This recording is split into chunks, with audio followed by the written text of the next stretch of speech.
much for joining us this afternoon. A warm and hearty welcome to you one and all. Also to the officials from the department, and a special word of welcome also to our support staff, without whom we would not have been able to meet in this way. So thank you very much. Honourable members, on today's agenda we have topics which emerged from previous meetings where officials referred to certain aspects and members then expressed an interest to learn more about this, and probably also whether some of them might require some input from our side, perhaps support, perhaps even policy development, etc., or perhaps referring this to other fields and people in other spheres. For example, I'm now referring to the blue gum species and the influence and existing national policy which may have to be influenced by us.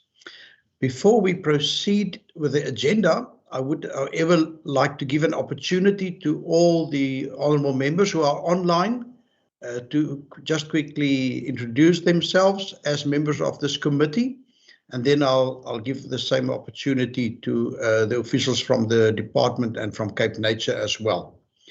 Can we have ladies first? Thank you. Deirdre Wortman, member of the committee. Matlodi Maseko, member of the committee. Thank you. Gentlemen now. Pat Maran, member of this committee.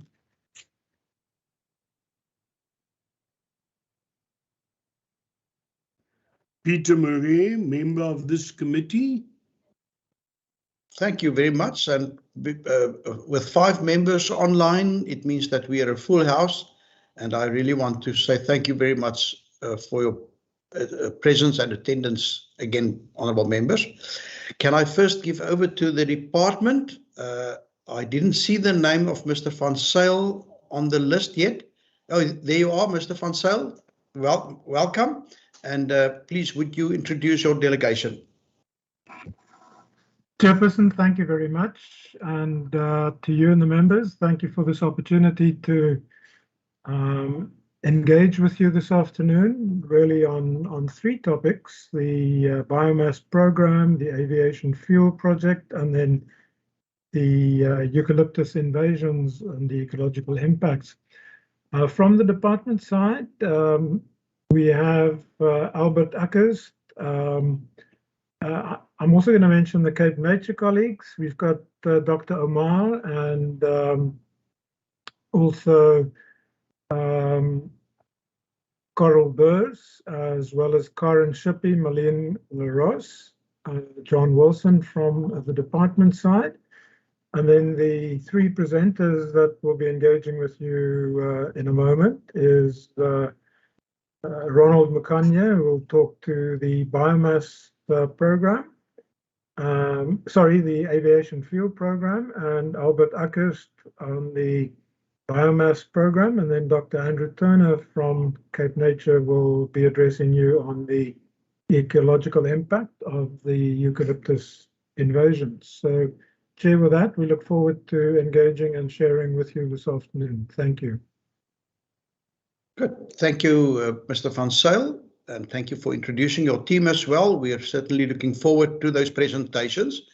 And as I've said, I just would like to acknowledge our support staff as well, Ms. Niekerk, and then also from the committee section, we've got Ms. Nomfundo Mshupela, and then from the ICT, I see Ms. Candice Morris, as well as I think I earlier saw, let me just quickly see if he's still online. Mr. Hassam, thank you very much also for your support. So, honourable members, the first item on the agenda is then a presentation or a briefing by the Department of Environmental Affairs and Development Planning on the biomass program, as well as on the aviation fuel study. It seems to me as if perhaps you may have decided to split the presentation or who's going to present on that. But can I then give back to you, Mr. Van Zyl, if you would like to have some opening remarks regarding the work of the department in this regard. Chair, thank you. It's been packaged as one presentation, but it's in two parts. And Ron Mukanya will first introduce and give you an overview of the aviation fuel project. And then he'll be followed by part of the same presentation, but separately packaged. Albert Ackers will address you on the biomass program. And then Dr. Andrew Turner will follow in the separate presentation on the eucalyptus. Thank you. Thank you. And would you be able to flight the presentation from your side onto our screens? That was arranged with Shireen. So Ron and Albert will flight first the department's presentation, and then on your ruling, the Dr. Turner will flight the Cape Nature one. Thank you. Let's just give a minute for the presentation to appear on our screens.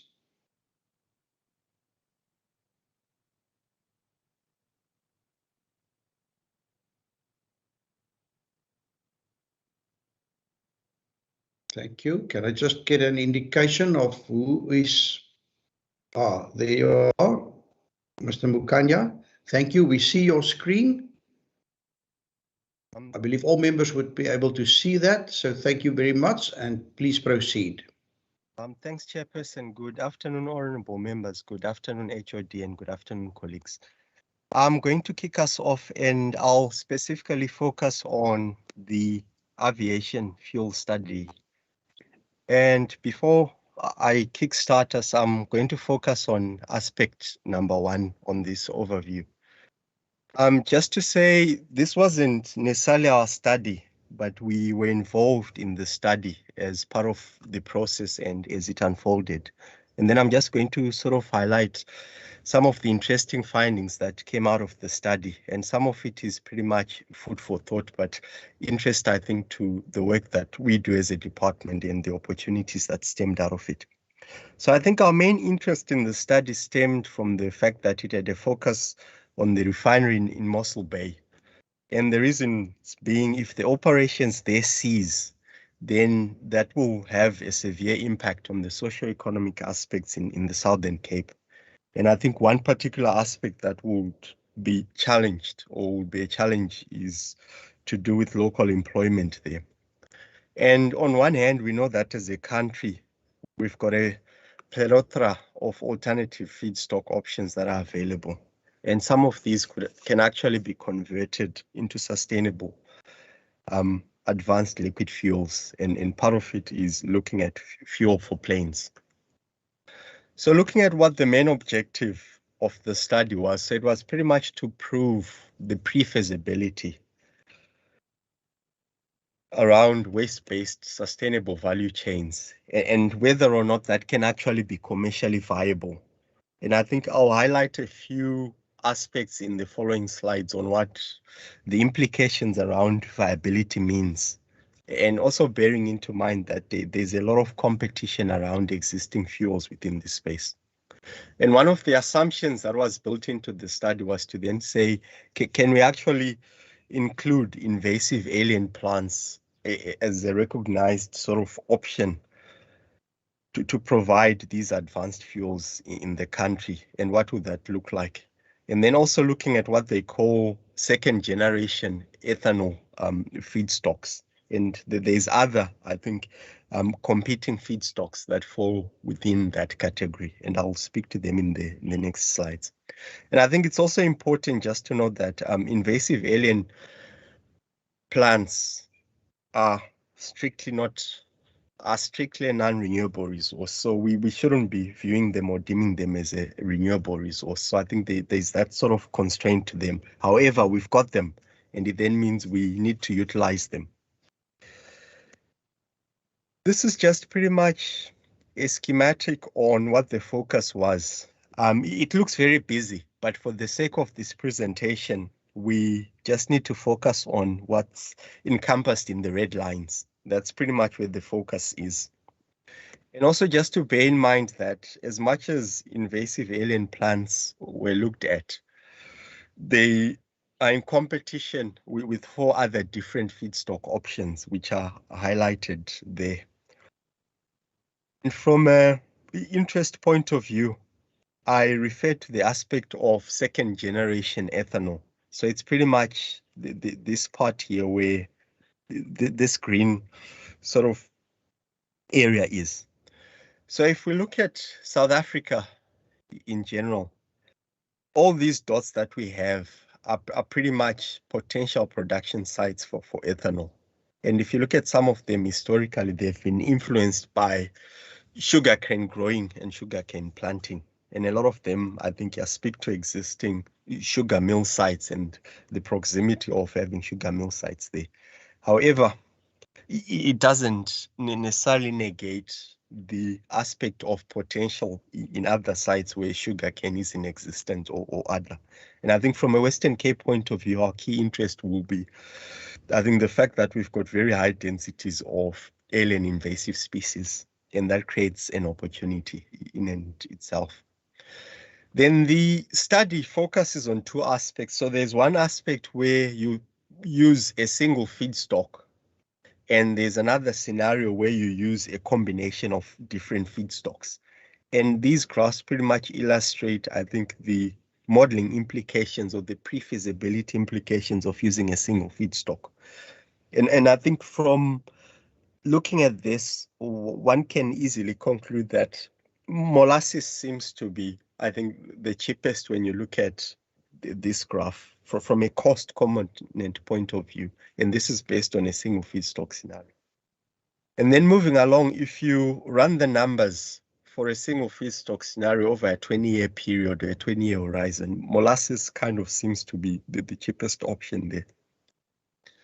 And then if you look at the cost and carbon emission implications for each liter that one produces, if you're using an individual feedstock scenario, you actually then realize that, again, molasses seems to be winning the race here. However, that then doesn't mean we simply just need to settle on molasses for the fact of the graphs as I've just spoken to. We then try to test what a combination of these scenarios would look like and what are the implications of that. So combining different, I think, feedstocks at different scenarios. And this is pretty much how the figures look like for all the 6 options that are considered. Then moving along as well, if you are then doing an annual comparison of the amount of ethanol that's produced, including transportation costs and the carbon emissions that come with that, then this is how the numbers look like. And I think it's kind of interesting that molasses tends to be slightly higher, and then when you look at option 2, then it kind of drops and then it starts picking up again. So I think there's a lot of variables that one has to consider and factor. Then this is pretty much just a combination of an overview when you're combining the cost and transport carbon-related emissions per liter when you combine the different feedstocks. And I think for all the 6 different options, this is how the graphs look like. And then this is probably the most important part. So there's a couple of messages that came out of the study that I'd just like to touch on briefly. So obviously the results of this study point to the need of an optimization study around the yields. And I think it's also important just to make observations, I think, that assist in terms of what actually an ethanol sourcing strategy one can take moving forward. And I think there's a space to make an argument for either a single objective, but I think preferably looking at multiple objectives. And I'll just highlight the reason why I tend to be inclined towards the multiple objectives. I think cost alone shouldn't be the mere indicator that one has to use. There's other objectives that need to be thrown into the equation. So I think from an ethanol sourcing strategy point of view, it just can't be based on cost efficiency alone. And I think that strategy, if you apply the cost lens, you pretty much then think that molasses would be the obvious choice. But like I said earlier on, there's other objectives that one needs to bring into that argument. And I think on a contrast point of view, if you're producing your ethanol from invasive alien plants, and that's inclusive of garden waste, I think when you run the numbers, it looks as though it's the most expensive option. And that's predominantly because of the high costs of extraction. And obviously, I think costs related to the preparation of the biomass for transportation. So you're clearing and chipping and things like that. However, there's benefits, I think, in doing all those aspects. So from a jobs point of view, the fact that you're clearing and chipping is additional jobs. So it also depends on how you define your aspect of cost.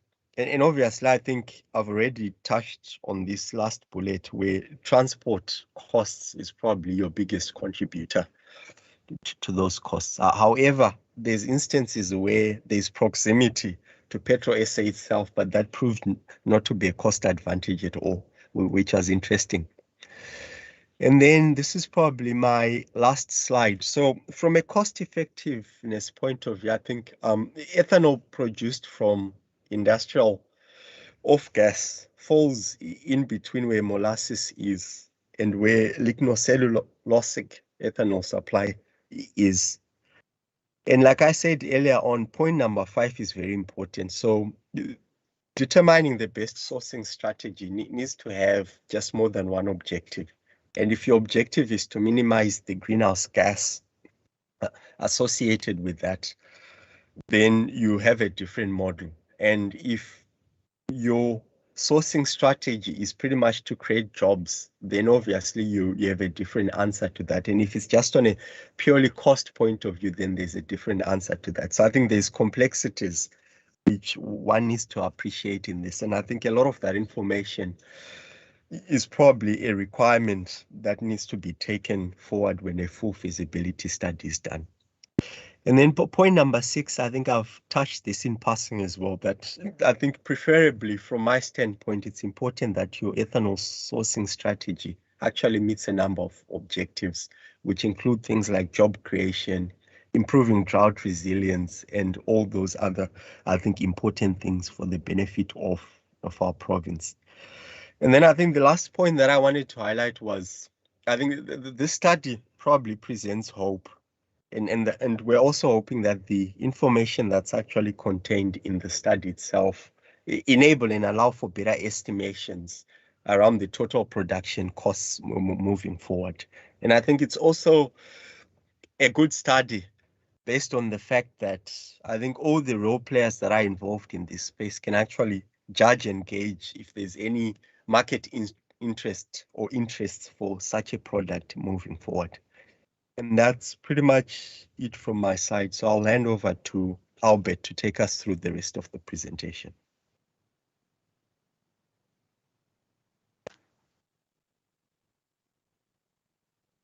Thank you, Honourable Chair and Honourable Members, our HOD and CEO, and also colleagues. Ron, if you can unshare your presentation,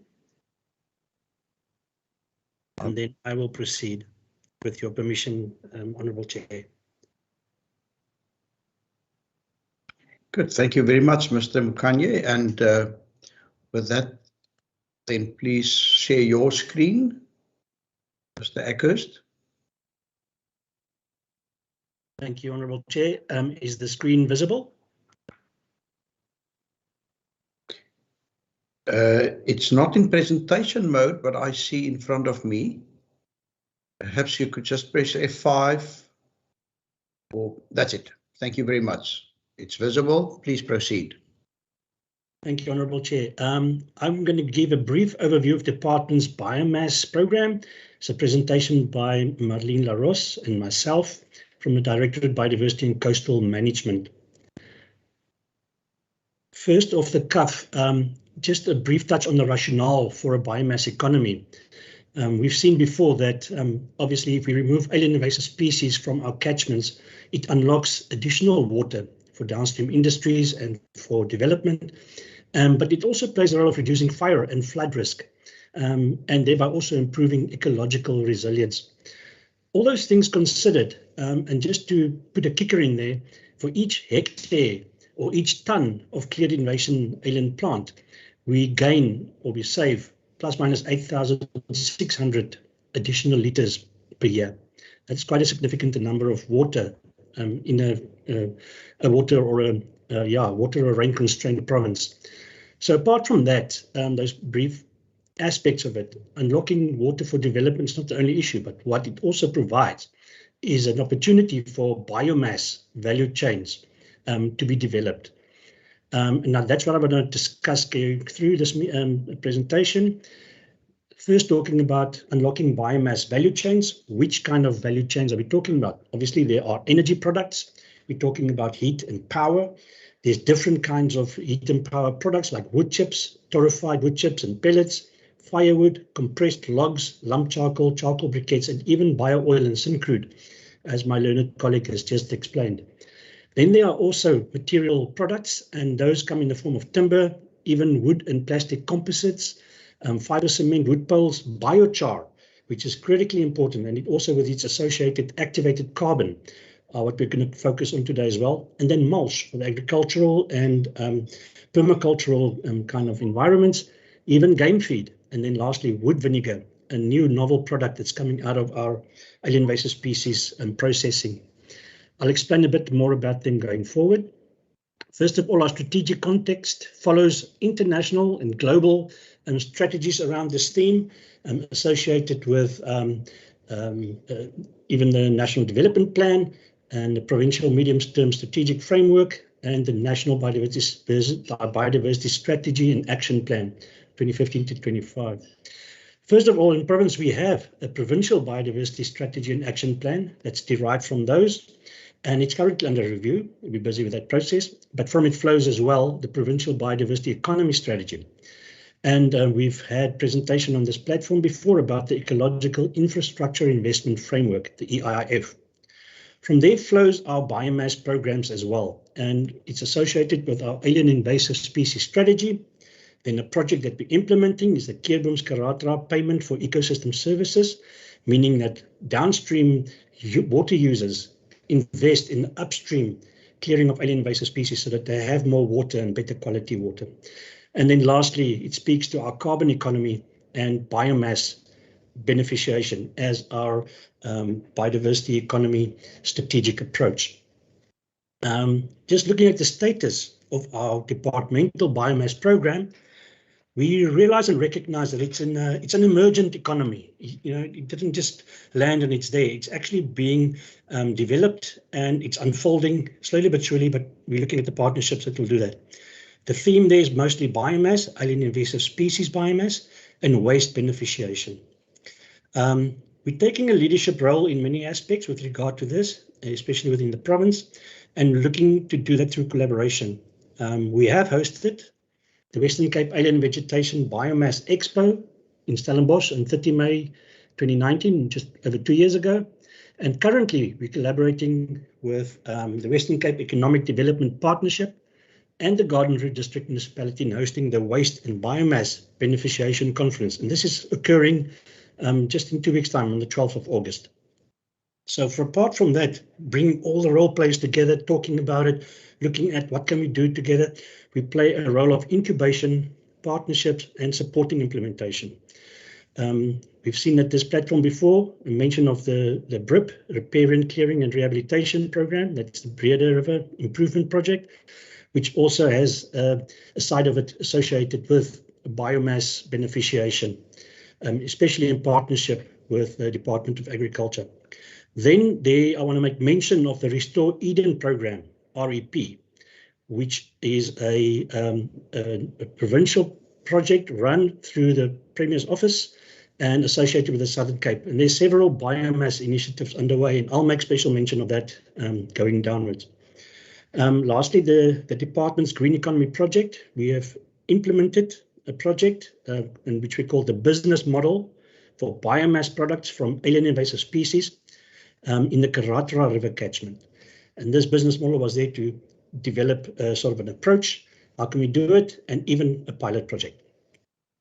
Going forward, talking about that particularly, the products we were looking at particularly were biochar, activated carbon, and wood vinegar. We call it BAW in short, and derived from alien invasive species plants. So it's a very simple value chain. It's about feedstock sourcing, as Ronald has also mentioned, and feedstock preparation, whether it's chipping and filing and blocks, and then distillation and pyrolysis, leading to product processing, packaging and distribution, market application, and obviously transport is a key factor, as Ronald also mentioned before. What are we looking at? Well, the available technologies that we have access to and can start immediately are things like biomass pellet production. You look at wood gasification, that's to develop heat and electricity and so forth on a small scale. Then batch type retort or kiln, that's this where we put whole logs into a retort and it creates things like biochar and charcoal and so forth. Can be carried on the back of a bakkie, it's mobile. Then there's the carbonizing and the activation part, which leads for the development of biochar and activated carbon. But together with that, we're also looking at the distillation of the wood vinegar, as I spoke before, and there are now plants that's able to, on the front end, do all of those products. And at the back end, other products come out as well. Different scales of that as well. Just more about those products, biochar. It's used in the treatment of municipal stormwater and wastewater, especially also for pasture restoration. And there's a global interest in low nitrogen fertilizers, especially together biochar and wood vinegar combined. The average local price is 13 to 17 Rand a kilogram, and the average international price is just double that, 34 Rand a kilogram. Potential clients would be local district and metropolitan municipalities, and then organizations with an interest in agriculture. There's several well-known agricultural entities that's already showing an interest, even the National George Farmers Association, which are mainly dairy farmers. This is also used as an animal feed in some instances, mixed with animal feed. Wood vinegar, a very new and novel product, but there's already a busy establishing a market for it. It's used especially in soil enrichment and substrate enrichment to enhance soil organic carbon, which leads to healthy soils. But what has been researched and found and proven scientifically, it's also a pesticide, an organic pesticide, against several species of plant pests. Also, it acts as an antifungal or antibacterial agent against 7 fungal and 3 bacterial species. Also used as an animal feed for weaning pigs. Further applications are being looked into veterinary kind of science, but it's still in process. Average local price, 150 Rand a litre bulk, and then in smaller amounts, 225 Rand a litre, quite expensive. The average international price is 360 Rand a litre odd. So the potential clients, some of them are already there, seedling growers, they great benefits from it in leaf size and those kind of things, and germination. And also it's already been sold to a number of growers in the Western Cape over the last 12-month period. There's also now potential interest from the South African Berry Producers Association. Lastly, activated carbon is widely used as a water filtration and purification product. It's currently the most widely used example of purification substrate, and it incorporates some technology, nanoscale features, and they are tailorable chemical properties that can be associated with that for specific use.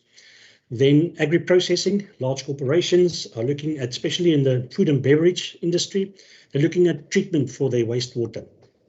This is also driven by pressure for them to meet environmental standards. The mining sector, very technical use, is that adsorption for mining sludge treatment.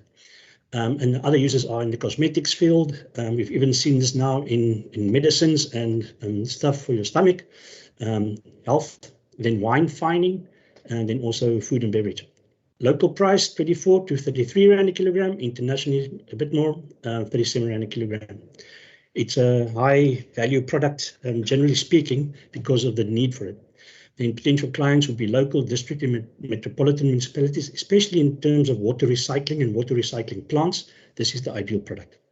Then, as I said, cosmetics, food and beverage, and even mines. Moving along, simple production scenario. It's the harvesting and the processing. It's the first phase into various kind of input materials, whether it's chipped, whether it's logs, and whether it is planks and those kind of things. But in this instance, it's going towards running plant and creating products.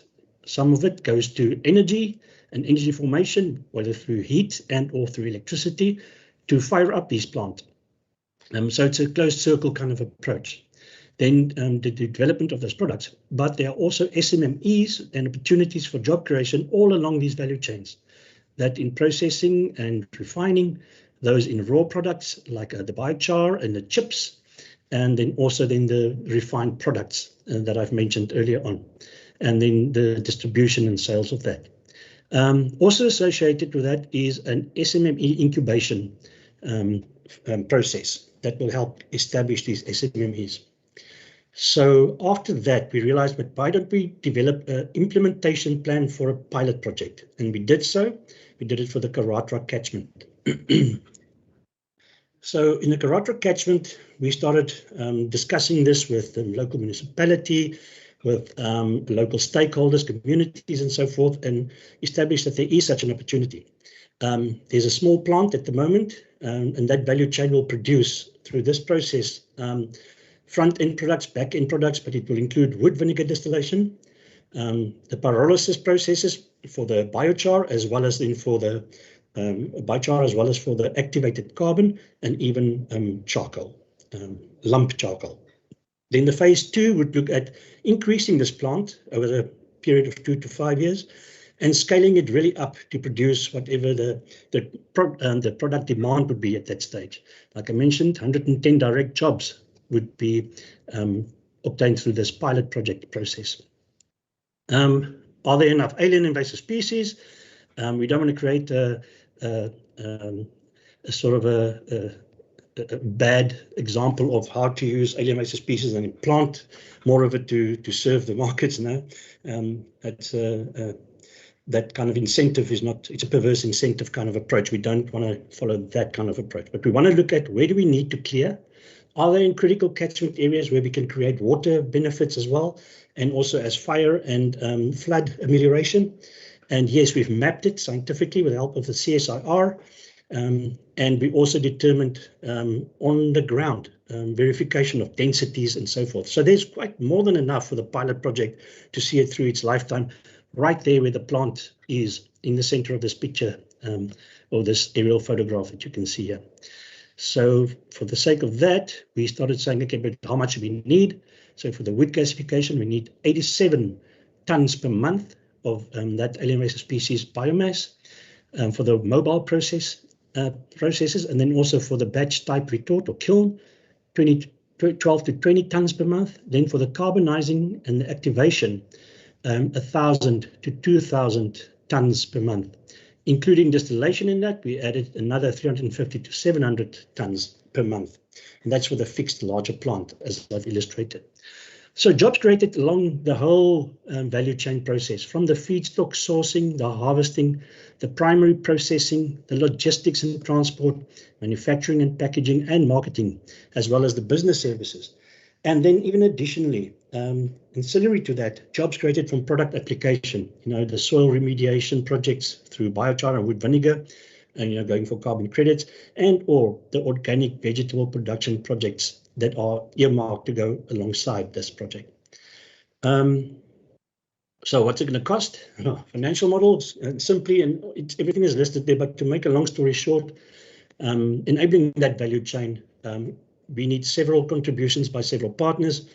The total needed is 60 million rands, but the technology owner will take 27 million rands on their account. Government funders should provide 8.9 million. The IDC can contribute another 5 million rands. And then also opportunities through corporate or CSI, corporate social investment, another 14.3 million rands.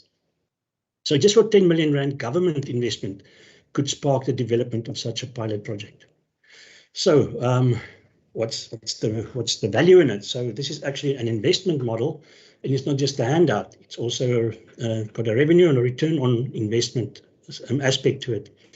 The biochar, we look at this from a 2-year to a 5-year spectrum and how it will increase over time. So initially it will be low, naturally, and input funding will provide for the base for developing the industry and the amounts of product that's required. But in a 2-year period, biochar will go from 100,000 Rand revenue or income to the 5-year period, 57.4 million income. The wood vinegar from a 502,000 per year income, and for after year 2, it will grow to about 18 million income in 5 years' time. The activated carbon is a very sought after resource. Income after 2 years about 1.1 million, and income after 5 years perceived to be or calculated to be 319.3 million rands. So in total income after 5 years of about just under 400 million rand. Moving along, next stage for this development, to collaborate with the partners that we've established and incubate further, do quota planning and those kind of things. Then engagement with the harvesters and the processing teams. We already have contacts in the field through the local municipalities. And then the community groups, and then also innovative funding models is going to make this fly, not just standard, just provide grants and let it go. I think it needs an investment through various partners going forward. Then fine scale mapping and project refinement is always the thing that will make it more accurate. Community engagement and implementation. That then leads to another project I just want to quickly mention. It's just a few slides. The Restore Eden project, the REP. This is a project that's started a couple of years ago, and it was about a wildlife in a sort of a regional mega park of wildlife. We first called it the Plet Rewild project, but then it started taking shape, and we got the partners together from the conservation, from the research, from the municipality, from the tourism, and from all the other sectors like agriculture and ourselves, of course, who led this process initially. It evolved into the Restoring Eden project. And this is our vision to transform South Africa's garden route into a globally recognized social, economic, and ecological system that ensures a better future for all within the region. So what it's basically about, it's a multi-stakeholder partnership. It's driven from the Premier's office in the form of coordination. It includes the private sector, our department, Cape Nature, Sandparks, agriculture, forestry, pet tourism, the NGOs in the region, the local municipalities, and private landowners. So it's a very vast multi-stakeholder process, and we've already engaged with all of those, and we call them sort of major plenaries in which we all talk together. So it's supported and endorsed by provincial and national leadership, and it offers a basket of opportunities, not only in the biodiversity economy and as far as medicinal plants and the honeybush industry and other low-hanging fruits, but also ecotourism, associated agri-tourism, forestry options now with the exit strategies and so forth, marine and estuary economies, and then our EIIF, the ecological infrastructure investment in our catchments, provides for quite a large fraction of the jobs that can be provided through the REP, but also the biomass economies. We are focusing on projects that are implementation ready and geared for job creation for marginalized and rural communities, and especially also for the ex-forestry villages that there are not much resources and job opportunities in those areas. And these are sort of rural nodal areas within the Southern Cape. Once again, this project focuses on, and we've already incorporated biomass economy and carbon economy, as I mentioned before, in our pilot project, and that kind of approach for wood vinegar, biochar, and activated carbon, but also bringing in other products and not in novel ways. For instance, we have partnership has been brokered by ourselves between local Harkerville forestry village, and a local independent timber mill, where there already are 17 existing jobs. So this is novel because this timber mill harvests species from private landowners and conducts restoration, plus they pay them for the valuable timber. In other words, a farmer can have his alien invasive species removed, and for the hardwoods and so on, he even gets paid per cube for that. Like, for instance, the eucalyptus and other blackwood, as well as even the pine species. So in this process, what you find is that the materials are used in decking, building, and even export sleepers in the UK. So this middle picture, you can see these railway sleepers. They are currently lying in the underground tunnel railway system of the UK. They've been bought and implemented there. However, it's difficult to get it in places like that. For instance, they need an assurance or a certification. So we can unlock this system through an assurance system that we as government can provide to say that, no, this is eco-friendly harvesting because it's associated with restorative actions. There are acceptable standards for the wood, and our forestry partners can help us determine that. And it leads to community beneficiation. So to get co-ownership of this local community that's been already negotiated, all we need is a 3 million rand investment, and 50 new direct jobs can be created through this process. That's just an example of one timber mill, and there are several of them over the landscape in the Southern Cape. Then lastly, also looking at our biomasspreneurs. They may look smaller and so on, but they're very active. They do clearing on landowner fire breaks. They can do it for free, but sometimes they charge a minimum fee or a charge. And also they sell these as construction materials like poles and palikis. And that kind of industry also leads to further developments, like they can make compost and even make charcoal out of these processes. For a 2 million rand investment, a further 20 new direct jobs and 4 new SMMEs can be created. Going forward, our last slide is we want to collaborate with our partners. We want to be outward looking because we need the partners. We need to share our mandates and our funding and our approaches and be more coherent. And then secondly, to focus on a district approach and replicating successes in other districts as well. Excuse me.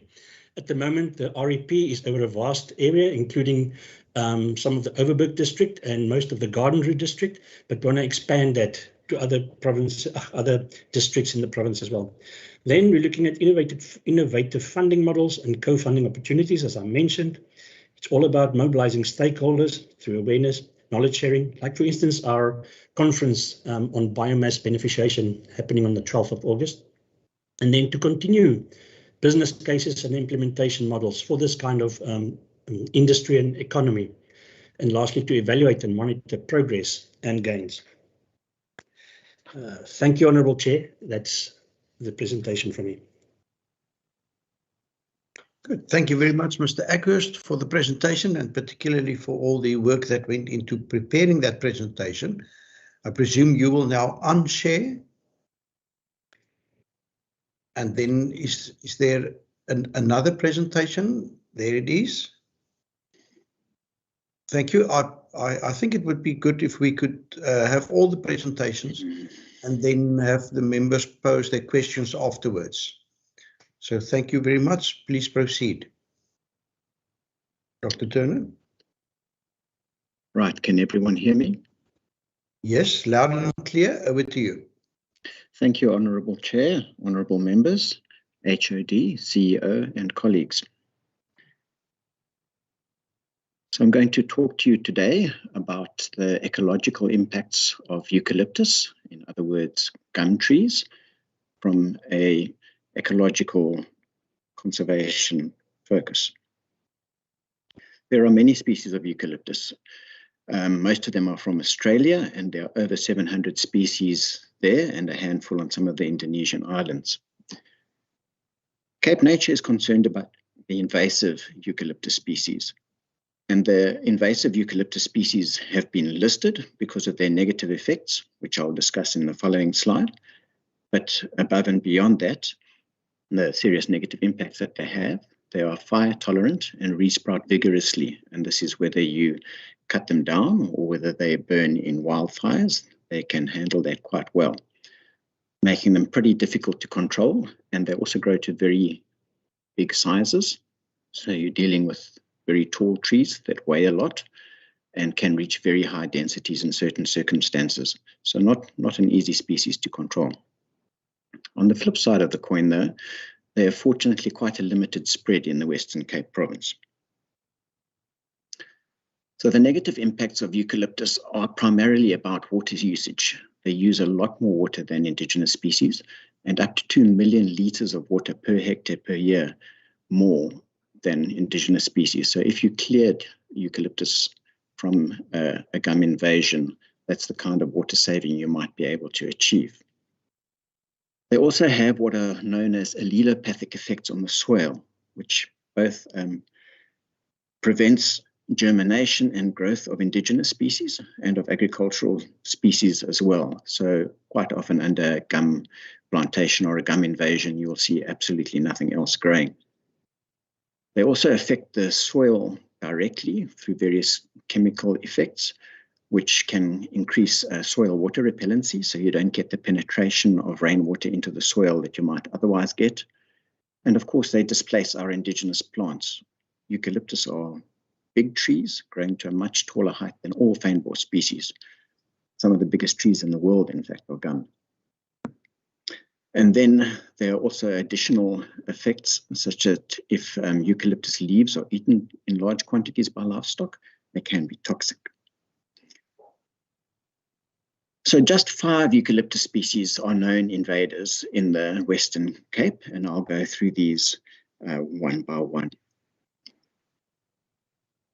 So the first is Eucalyptus camaldulensis, the red river gum, which is a highly invasive species and grows in very dense stands, and this is particularly along river courses. And the picture here is actually along the Berg River, where the department has had a very successful program making great progress in clearing the species from the Berg River as part of the Berg River Improvement Project.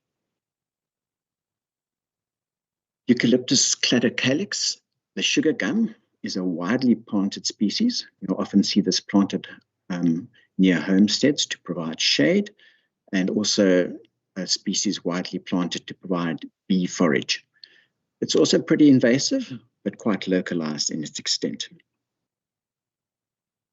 The carry gum, Eucalyptus diversicolor, is a big species with a very limited distribution in the Western Cape, primarily in the Southern Cape, but it does manage to reproduce and spread on its own and is the source of very fine timber. Eucalyptus conferruminata, the spider gum, a bit more of a smaller, sort of more scrappily growing species, and it is easily recognizable by its very unusual and distinctive seed pods. Eucalyptus grandis, the flooded gum or rose gum, and quite often what is referred to in South Africa as blue gum, is another very big species with this distinctive white bark. It is of even less of a concern in the Western Cape, with only a very few known places where it's managed to grow by itself. So if we look at the listings in terms of the National Environmental Management Act, the Biodiversity Act, those 5 species are listed as Category 1B, but I'm going to explain in the next slide. There's some exceptions and some area-based rules as to how this category is applied and what it means. So if you are a species listed as Category 1B, that means if you're in a protected area or a riparian area next to a river or within a listed ecosystem, you have to control the species. And if it's not in any of those places, so if it's in a woodlot or a windrow or something like that, it falls into Category 2. And if it's in an existing plantation, it's altogether exempted from those regulations. So if it's a Category 1B listed species, or in an area where the Category 1B listing applies, this means that those trees must be controlled. It's not a choice. They must be controlled so that they do not spread. Outside of those areas, when listed as a Category 2, you can carry out certain activities with those species if you have a permit to do so. So if you have such a permit, you can carry out certain activities, but let me just find my place again here. If it occurs outside of the area for which you have a permit, then it falls back to being considered a Category 1B species.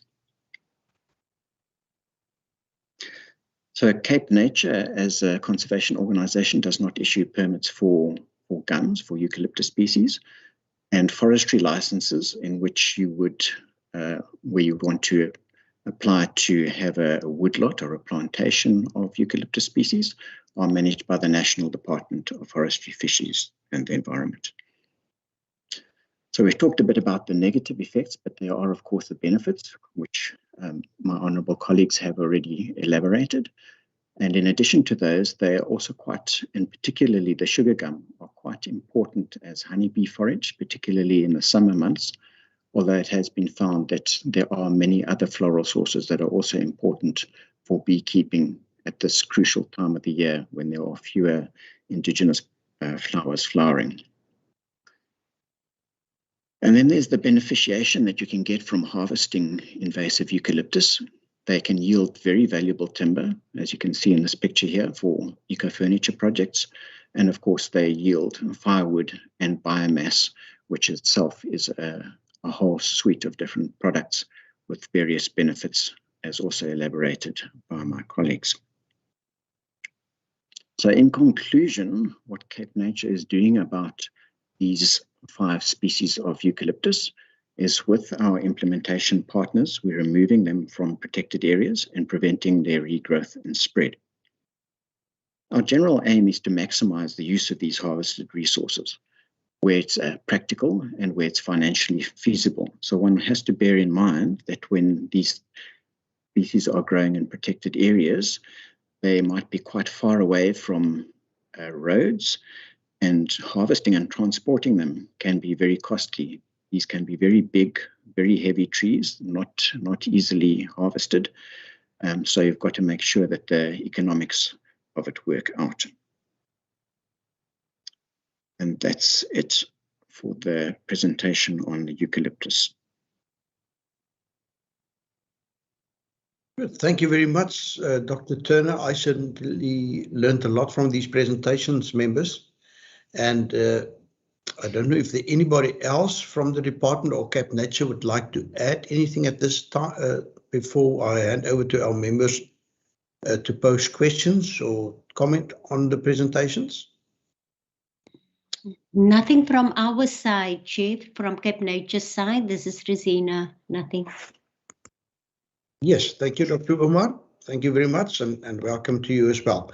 So, honourable members, over to you for any questions that you may have. I recognise Honourable Bartman. Any other members at this point in time? Thank you. Then over to you, Honourable Bartman, and then Honourable Maran after that.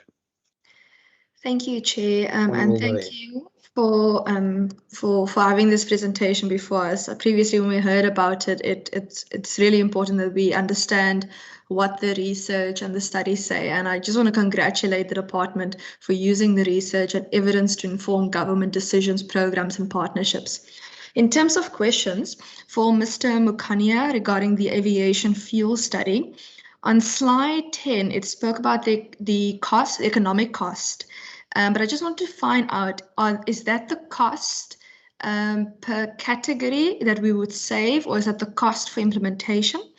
And then in terms of savings, what would the difference be in increase or reduction in CO2 emissions emitted in comparison to coal, if you have that information, as well as the difference in water usage of these materials compared to coal for each? In terms of skills and infrastructure, so to find out for this particular study, in order for it to be implemented, what skills would be required, as well as what infrastructure specifically would be required for the study to be implemented and by whom. Has this study been implemented already? If so, in what stage is the implementation? And if it's already been implemented, what is the next step?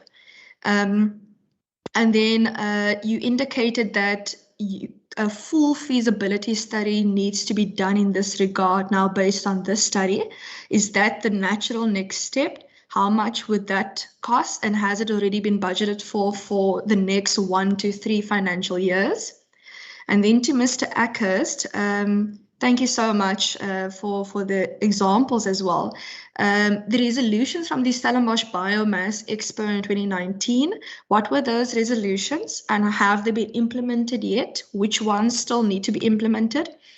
The Karatara Catchment Pilot Project, I would love to go see that. So if possible, perhaps the committee can go into oversight over this particular project. You indicated that 110 direct jobs, there's a potential for that being created, but is there an estimate for indirect jobs to be created? And you indicated that it's a possibility that the investment project will be essentially 60 million rand, for which government would only need to invest 10 million. And I just want to find out where exactly will you be getting the 10 million from? Have you applied to Provincial Treasury or the respective national department? When is this project starting? Has it already started? Have you approached the IDC yet? Because you mentioned the investment from the IDC.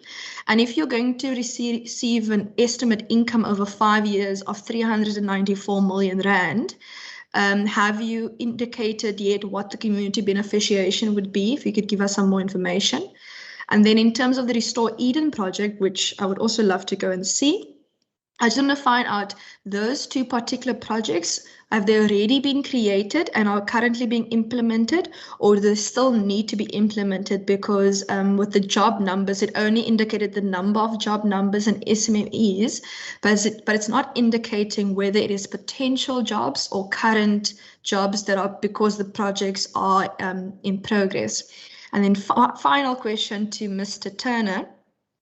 I wanted to find out whether there are any programs in the Western Cape that allow communities to automatically, without requiring permission, to remove alien vegetation.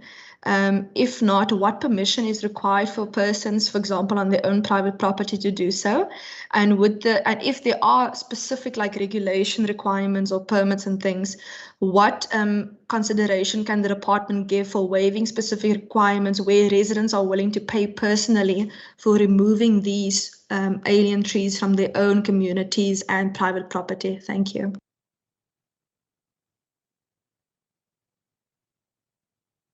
Thank you, Honourable Bartman. I do hope that the officials could keep up with the questions you asked. I struggled, so please keep your paper close by, because we may want or may have to refer back to you, Honourable Bartman, should some of the questions be skipped by the officials.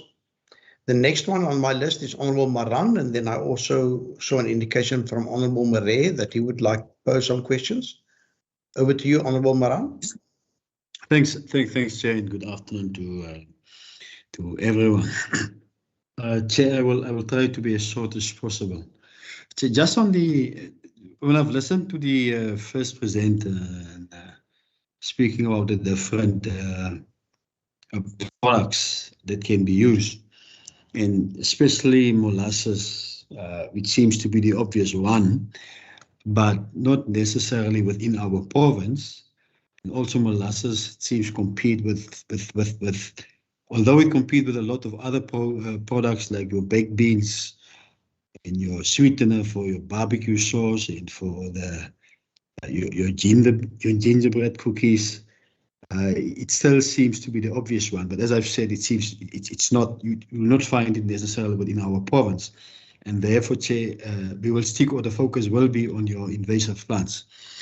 Now, Chair, just a couple of clarities, specifically when it comes to the pilot project that we are having in the Karatara area, and the 100 jobs that it might create. It might even be more. And it seems there's a lot of other spin-offs when you look at that specific one. The 60 million rand share investment, is it a once-off? Is it a once-off, the 16 million rand? Whether government is going to contribute 10 million rand, IDC 4.9, CSI 14, is it a once-off, Chair? Secondly, Chair, the 394 million rand over a period of 5 years. And average, Chair, it's your income is like in 79 million rand average over the 5-year period. One would like to understand, Chair, the input cost. The 16 million, will it be once off or will there be more cost? And what will those costs be per annum, the input, versus your income over a 5-year period? That's the one. Then, Chair, if we, for instance, and I'm not sure now which slides, and I think biochar is 28 and the rest follow. Yeah, and I would like to know if you look, for instance, at the average local price and the average international price, there's a huge difference, and in some stages it's twice the amount. And whether there's a specific reason why the international average price is what it is. If, for instance, biochar is the average local price is 13 to 17 rand, one would like to understand what is the input cost per kilo. If the average local price is 13 to 17, the same with if you look at root vinegar. 150 rand per liter, that's your average local price, your average international price. One would just like to understand whether there's a specific reason why the average international price is almost twice the amount as it is as a local average price. Thanks.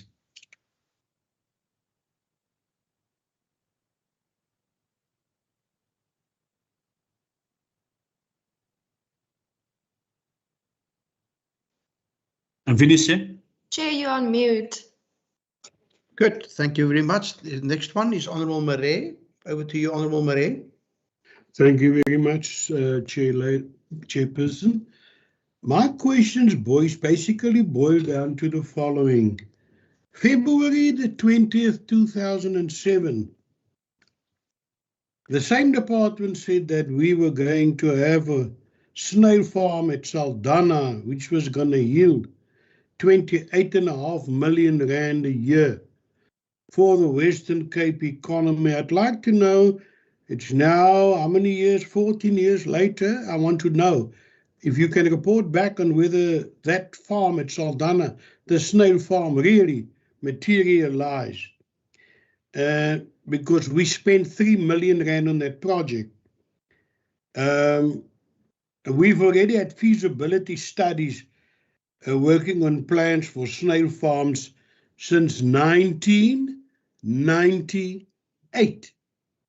Since then, we had feasibility studies done. Then the MEC for Social Development was still Koleka Mkulwane. Then I want to know that the Premier and Dr. Trotsky, they came into the picture and they sponsored a directive for bee foraging to be established in 2017 already. Now, at that time, it wasn't a conservation issue. So I want to know, how did Cape Nature get involved in a purely agricultural matter? I see that the Cape Nature and agriculture are at odds with each other.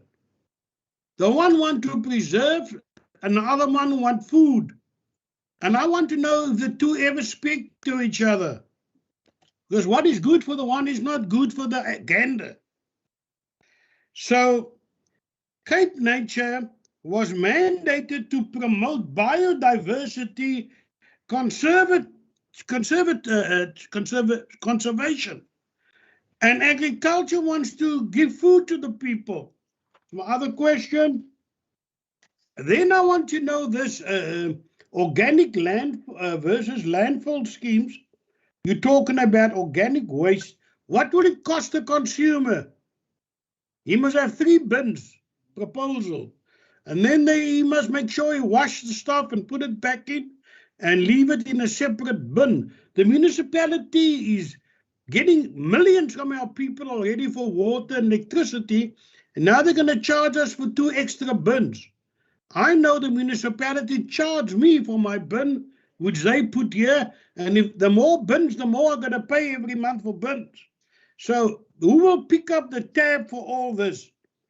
Lastly, I would like to know, national and provincial both have organic waste problems. How does it tie into the biomass formula for integrated model? Do you ever speak to each other? Do you have the same objectives, national and provincial, on these issues? Is there an integrated working model? And also for SMMEs, we talk about empowering SMMEs. Is there deliberate positioning and support and assistance that will come into reality once your plans are in order? Every time we hear about the entrepreneurs that will benefit, it never gets off the ground. Is there an integrated working model that will benefit SMMEs? And then the last point is the estuaries in Mossel Bay. I heard from communities there is at the end of its life cycle. The community has complained and complained about poor management of it. Is Cape Nature aware of it, and what are you doing about it? Thank you. Thank you, Honourable Murray. I didn't quite get that last one. Have you been referring to the Petro SA? The estuaries at Mossel Bay. Okay, yes, thank you very much. The estuaries at Mossel Bay, the Yes, community there say that the estuaries are not in a good state. They've come at the end of their life cycle and they've complained that poor management is damaging it. So I want to know, is Cape Nature aware of it? And what are they doing about it? Okay.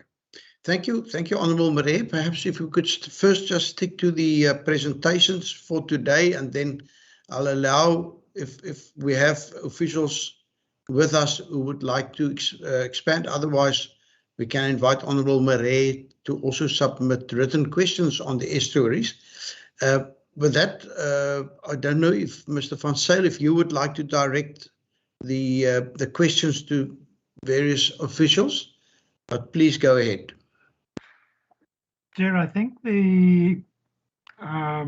certainly the first 2 sets of questions from Member Bartman and Member Moran specifically spoke to the presentations and the presenters. So I'm going to hand over and ask the presenters to perhaps sequentially in the sequence that they presented. In other words, Ron and then Albert and then Andrew Turner to answer the questions. And I think as you indicated, if we miss any of the aspects that members have asked questions on or commented on, then please remind us.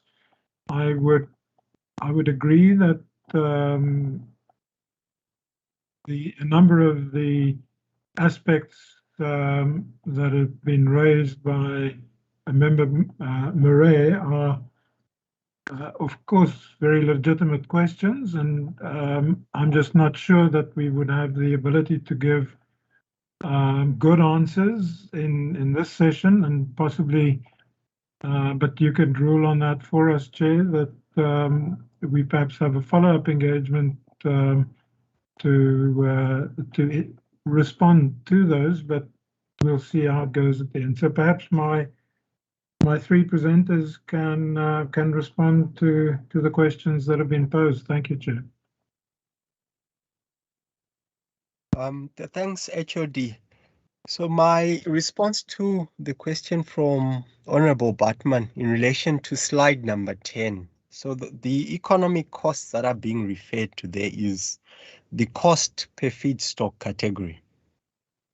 And then your second question around the comparison of coal and what the different water usage figures are, unfortunately, the pre-feasibility study didn't look at those, so we don't have those figures available. However, the full feasibility study, we will be looking at those aspects whenever that happens. Then the other question, which is question number 3 from Honorable Batman, around skills and infrastructure. So you're absolutely right. I think the full feasibility study will identify which new skill sets we might need, and then try and develop the respective skills training plans and opportunities around that. From an infrastructure point of view, what the pre-feasibility study did was to look at the existing infrastructure already, so that we don't incur any unnecessary new infrastructure related costs. And I think it was more of a pre-feasibility study looking at the existing opportunity to ride on existing infrastructure, in where infrastructure requirements can simply be modified slightly here and there, I think, to suit the purpose. However, the full feasibility study as well will, I think, need to look at some of those specifics in a lot more detail and to greater lengths. Then you're right in saying the full feasibility study is a natural step. However, my opening comment was this wasn't necessarily a study which the department funded. So we actually relied on UNIDO through the grant funding that they had at the time from the Global Environmental Fund, which is the GEF, to undertake the pre-feasibility study. And I think we were involved in the process from a basis of, I think, one of the role players within the green economy, but also with an interest on the basis that it's something that can benefit our province. So the response, I think, to your other question will be, has the study been fully implemented? We are not in that position to be undertaking the full feasibility study yet, and it's dependent on what Jeff said to UNIDO, which might probably, should we be lucky, maybe next year or the year after. So at the moment, there's currently, I think, allow whilst UNIDO and Jeff have those engagements. And I think from our point of view, or from our side, we're just keeping our fingers crossed that that natural step gets triggered. So we haven't budgeted for anything in our departmental budget, and for the reasons that I've just mentioned. And then my last comment, which is just a reflection on what Honorable Maran said. Yes, you're right, I think, on your comments around the molasses issue. And I think it's one of the limitations of the study when you try and just localize it, I think, to the Western Cape context, because this is a national study, and obviously provinces differ, and by virtue of provinces differing, I think from a Western Cape point of view, alien invasive plants then become, I think, one of the feedstocks that need to form part of the conversation, which is why I think our involvement in the process has also been important to keep highlighting that as part of the process. And I think, having said that, I've covered all the questions that were sent my way. Thank you, Mr. Wakanya. Mr. Eckhurst. Thank you, Chair. With your permission, I would like to respond to the questions, also in order that they occurred. Firstly, from Honourable Bartman, who requested what was the resolutions of the 2019 conference. It certainly was on the day that to agree to develop market linkages, because it was relatively new stakeholders getting together for the first time in this kind of process in the province. And then also to look at kickstarting commercial value chains. That was like more than 2 years ago, and I think we attempted to approach that since then. Also to increase consumer awareness of alien biomass-related products, off the top of my head, to facilitate knowledge transfer, and to support business or to provide for business development support. Not necessarily to provide, but to also facilitate in that regard. That obviously led to this NOW conference, which are now based on themes from that original conference, looking at what is the waste and biomass situation in the Garden Route, in the West and in the Western Cape as a broader context, looking at finer details of logistics and infrastructure, compiling value chains, sustainable cluster, and looking at the environment, and then also finance and development are the themes to follow up from that early resolutions. I think what it speaks to is that, yeah, we've learned from that original engagement or conference and started working together and making new linkages and looking at, okay, how far did we come over the last 2 years? And I think significantly, and if anyone wants to and can attend that biomass and waste beneficiation expo, then by all means, I'll make that available. Then there was a question about the 110 direct jobs, which we worked out with regard to the economic, but then also the question were, what about the indirect jobs? So although we became aware early on that there are going to be significant indirect jobs, at that stage, our brief was just to determine the direct jobs that can directly benefit and so on, but we became aware of the indirect jobs, and that's why I didn't put a figure to it. And that would be in the ancillary processes. In other words, where the products are used and where the products are stimulating further use and enhancing people's production and those kind of aspects. So I don't have a figure for that. But I think that's a next step. As I said earlier on, we need to do some refinement. Question about the 60 million, where are we going to find it from? Obviously, that was a total amount, and the part that pertains to government, or let me put it this way, the technology holder were willing to put in just under 30 million of their own investment with their further investment that they could get from America and so forth. But for government purposes, we were looking at the President's economic stimulus process recently, and also the COVID recovery kind of funding streams that were developed, and we applied actually for those kind of fundings through that process. Some of it is still hanging. Then also through the REP that I mentioned before, an initial 300 million has been established or has been secured. And the 10 million from government or other sources were included in that application package, and that's been sent to the funder of the overall process in that regard. So we're looking at various things, President's economic stimulus packages. We're looking at what the REP is bringing forward. We have already incorporated that kind of application, if you want to put it that way. In broad terms, we're actually developing it further at the moment. And then also the IDC has been approached by the technology holder, and that's what that figure was based on, their willingness to participate in a particular way for that 14.8 million, I think. Don't have it in front of me now. So yes, that's where we were aiming at obtaining the fundings from.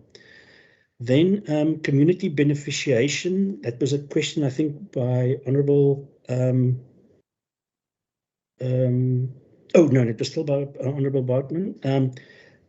How would the community beneficiate, or I think that was also, no, it was from a different Honourable. However, the question on how would the community beneficiation work, it would work in a way that the communities that will be benefited would be involved in their own SMMEs that they own themselves, and through the whole process, their value chain would be enhanced so that they are involved right through the process. Some in businesses that's mostly focused on sourcing, others businesses that's focusing on refinement of product, and then others in the more commercial aspects of the process. So it's variable. where you have the typical alien invasive species harvesting is something that's already happening through national processes, but there are SMMEs already established as contractors in that regard. So they'll own their own businesses and make their own income.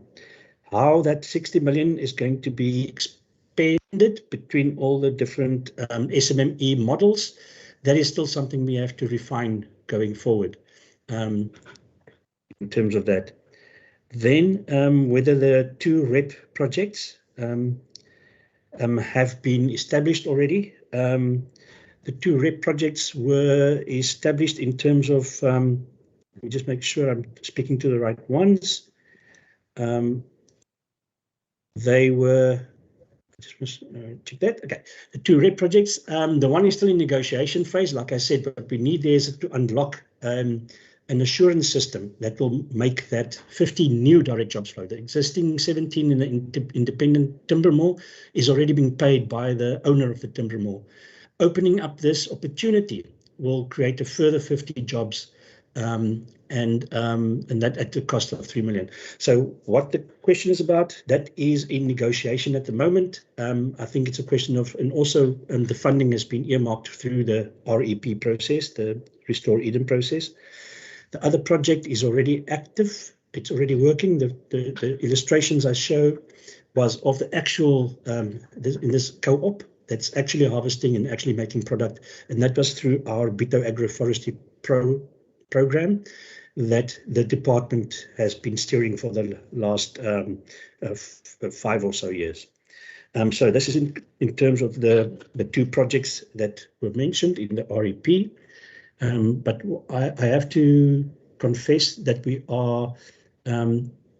are front and centering our objectives in the province through these initiatives as well, so that we can scale up and increase the job creation potential while working at the biodiversity economy.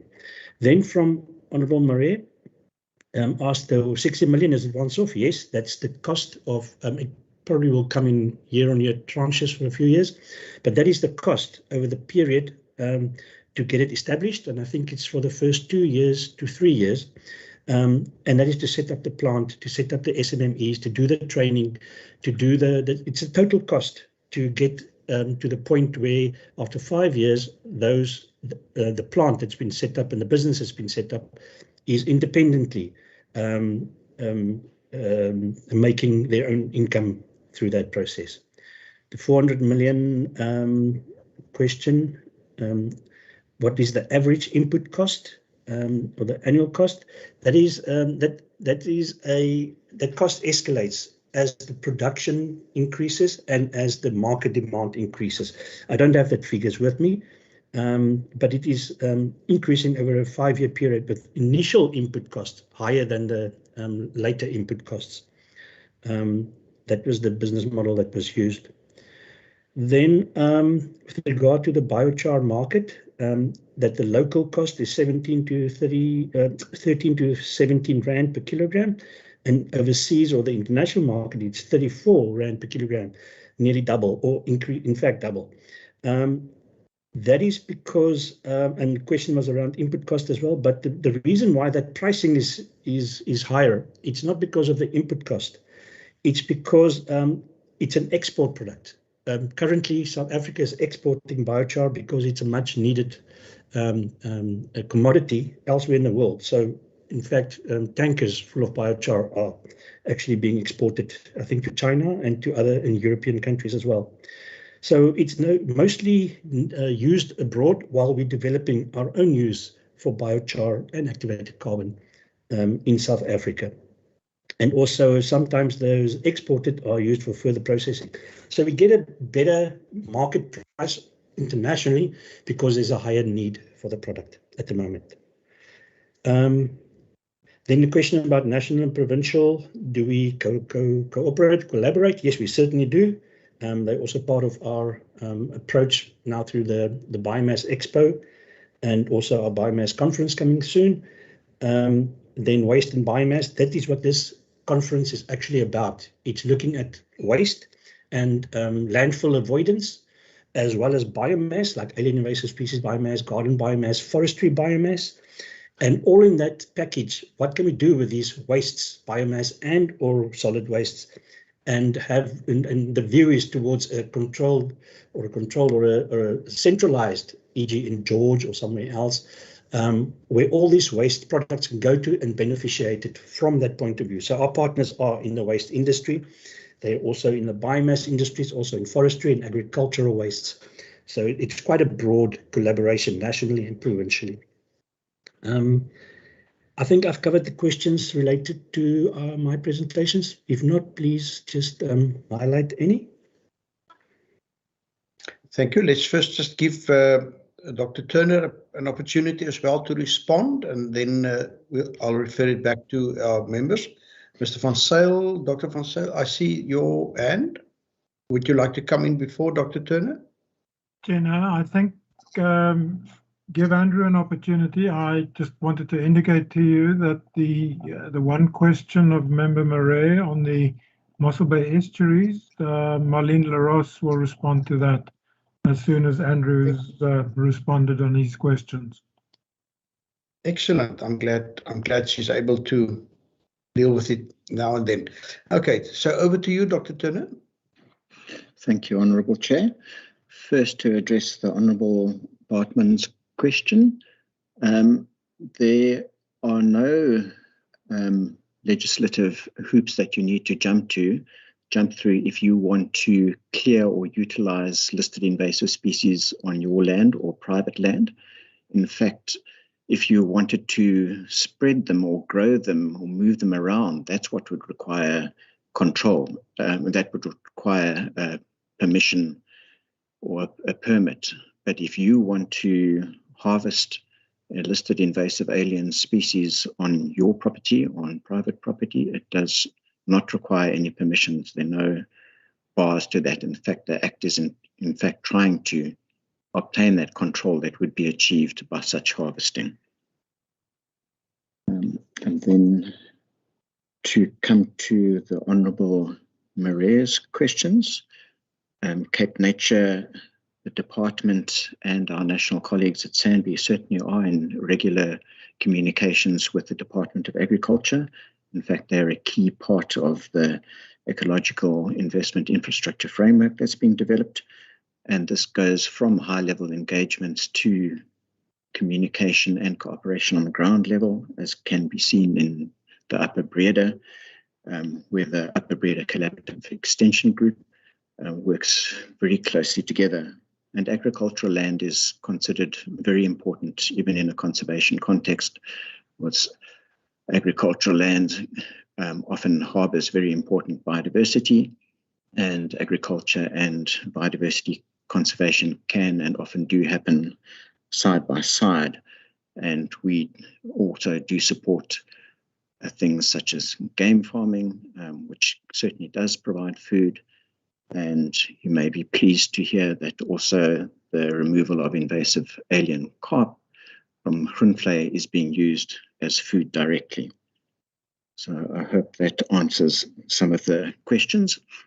And then to come to the question about bees, honeybees most certainly are a conservation issue. They are an indigenous species to the province and one that we are very concerned about. Our protected areas are a source of healthy honeybees. Honeybees are subject to various diseases and problems when they are being used in apiculture, and you always need a constant source of healthy honeybees, and without honeybees, agriculture will be severely impeded in the province. So we see our role as providing a source of healthy, uncontaminated honeybees to actually keep the apiculture and the agricultural industries that rely on agriculture alive. Thank you, Chair. Good, thank you, Dr. Turner. And can I now hand over to Ms. Larosse?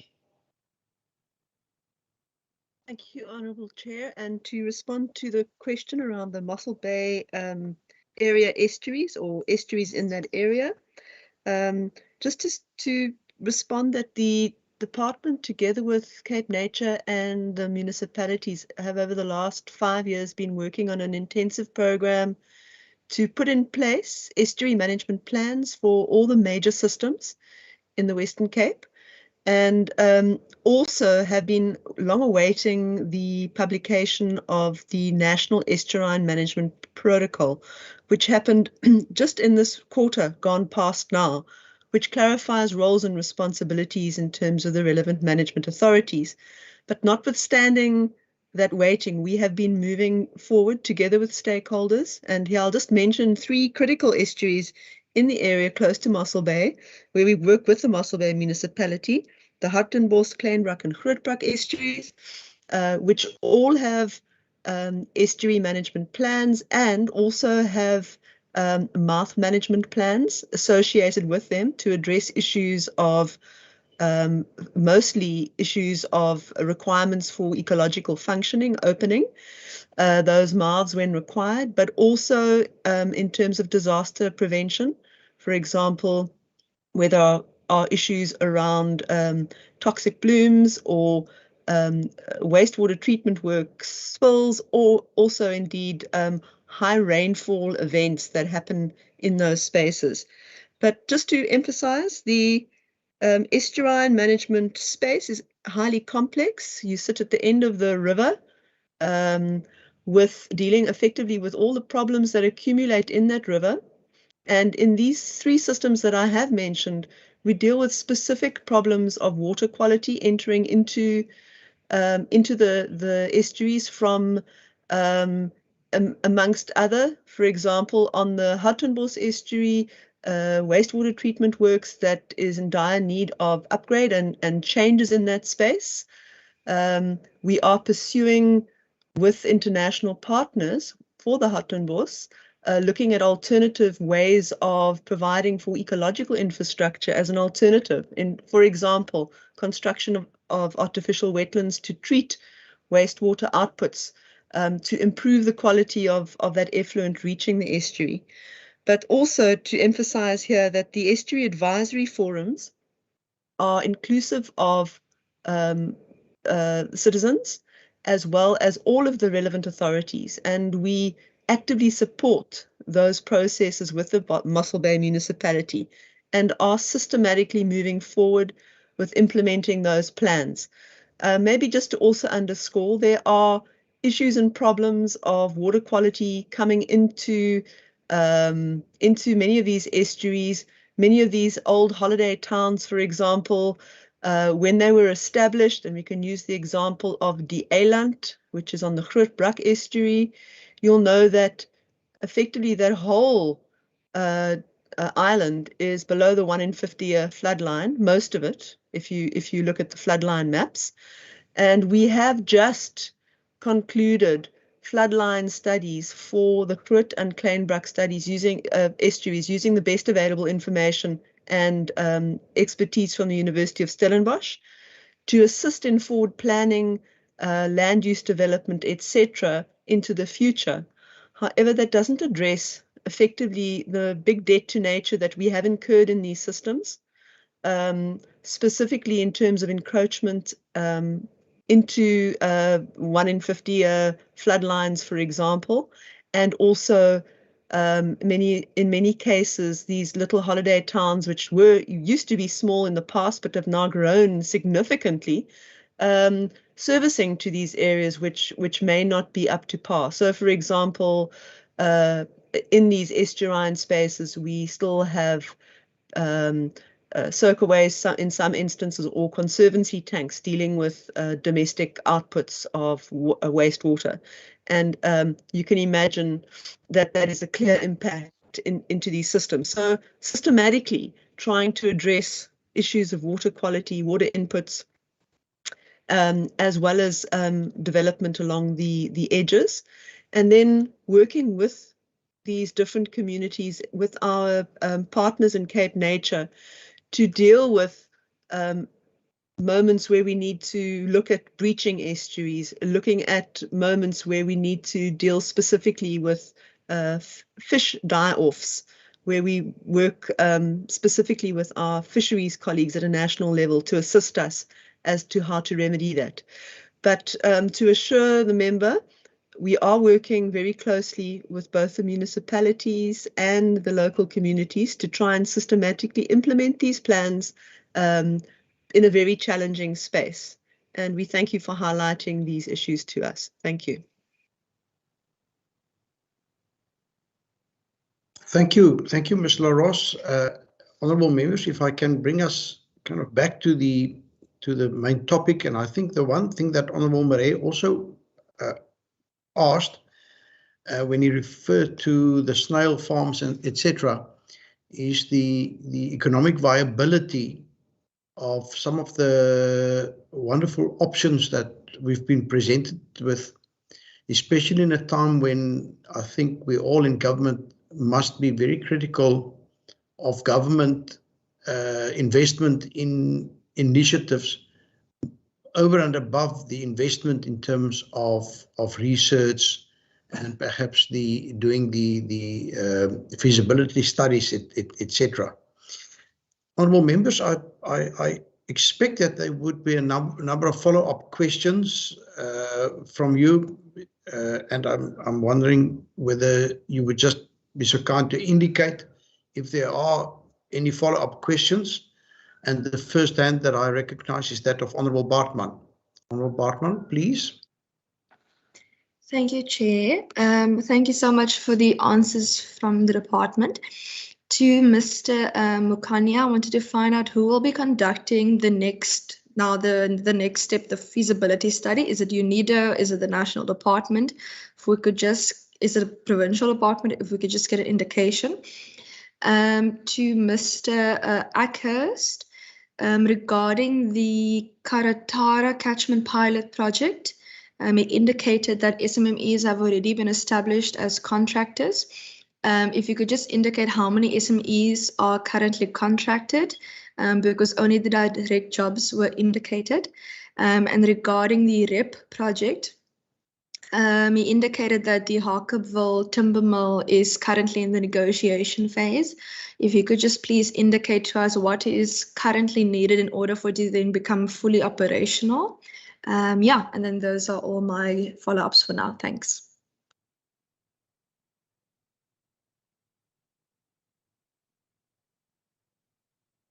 Honourable Maran. Chair, thanks. Chair, first let me welcome the responses by the department. Chair, just the one issue and the question that I've asked, basically the income over a 5-year period, what the input cost will be. Chair, if we know what amount we will make over a period of 5 years, obvious, we should know how much money you will put in. But maybe, Chair, at a later stage, and I know this will not be the last time that we will speak about this specific project, and I will also basically the suggestion by the Honourable Bartman that we maybe at some stage go and visit this particular plant or plants, maybe in the running up to that, maybe to get some of the responses. And this specific one, Chair, is how much money will we put in to make. If I, for instance, say that I'm going to make 5 rand, I must know that I will have to put in 3 rand. If you maybe at a later stage can get that particular answer. Thanks. Thank you, Honourable Maran, and then lastly, Honourable Marais. Thank you so much, Chairman. Thank you so much for the officials for their responses to my questions. Although, unfortunately, no fault of theirs, I lost my signal halfway through the responses. I didn't get the responses, but I'll have to go and see if I can find the tape and listen to it afterwards. I just wanted them to assure me that there is an integrated strategy for alien removal, for bee forage, for agriculture and for forestry, that we cannot let these two be in competition, in constant combat with each other, to satisfy the Greens. There's got to be an integrated study, a strategy, and there must be also an integrated working model. How are we going to empower SMMEs? There must be a deliberate positioning and a deliberate reality for assistance and for support for them. We keep on talking about empowering BBE and new entrepreneurs, but I don't see it on the ground. It's just hidden away in some beautiful documents and plans, but it never comes to fruition. We rather burn these SMMEs, small models in certain provinces, but we don't empower them. So those are the only thing that I think I would have liked to hear a response on, because of the fact that I lost the signal. Thank you, Chair. Thank you, Honourable Marais. And if you lost, you were unable to listen to the response by Ms. LaRosse, I would strongly recommend that you do go and listen to the recording. I think she for somebody that was asked to shoot from the hip, I was quite impressed by her response and her knowledge and involvement with the estuaries. With that, can we go I back? got the estuaries one. Sorry, sir. That part okay, I got, good. And that's why I thanked her profusely. Thank you so much. Okay. I'm glad. Thank you. Thank you, Honourable Marais. Can we then go back first to the follow-up questions of Honourable Bartman? Mr. Van Zyl, do you want to allocate those? Chair, again, I would ask our presenters, and whilst I'm on the floor, if I could suggest that the follow-up question that Member Marais asked, I think if we give Marlene 3 to 5 minutes, she can, I think, address that, because it's a very relevant question. I would acknowledge, firstly, the cooperation, collaboration between the different spheres of government, the different departments within the Western Cape government. And I think the work that we've been doing and that we have presented before, but it'll be useful just to get a snapshot input from Marlene on the approach that is now gaining traction on the ecological infrastructure, because it addresses exactly, I think, that follow-up question from Member Marais. But if the colleagues could respond to the other follow-up questions, and then Marlene could come in again. Thank you. Thanks, HOD. So UNIDO unlocks the funding from the GEF, I think with support from the National Department.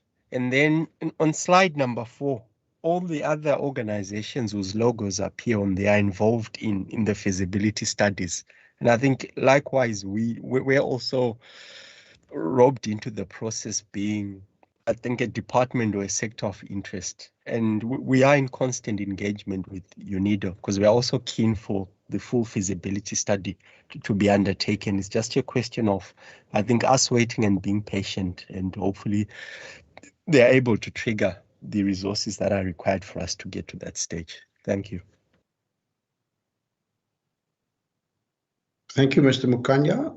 Any of the others that would like to respond before we hand over to Ms. LaRosse? Thank you, Honourable Chair. I'll respond to some questions that were directed at my presentation. Firstly, Honourable Bartman, the Karatra process, the SMMEs, how many have been established? My apologies, I meant that there are already active SMMEs in the Karatra area that's working under the jurisdiction of the Knysna municipality.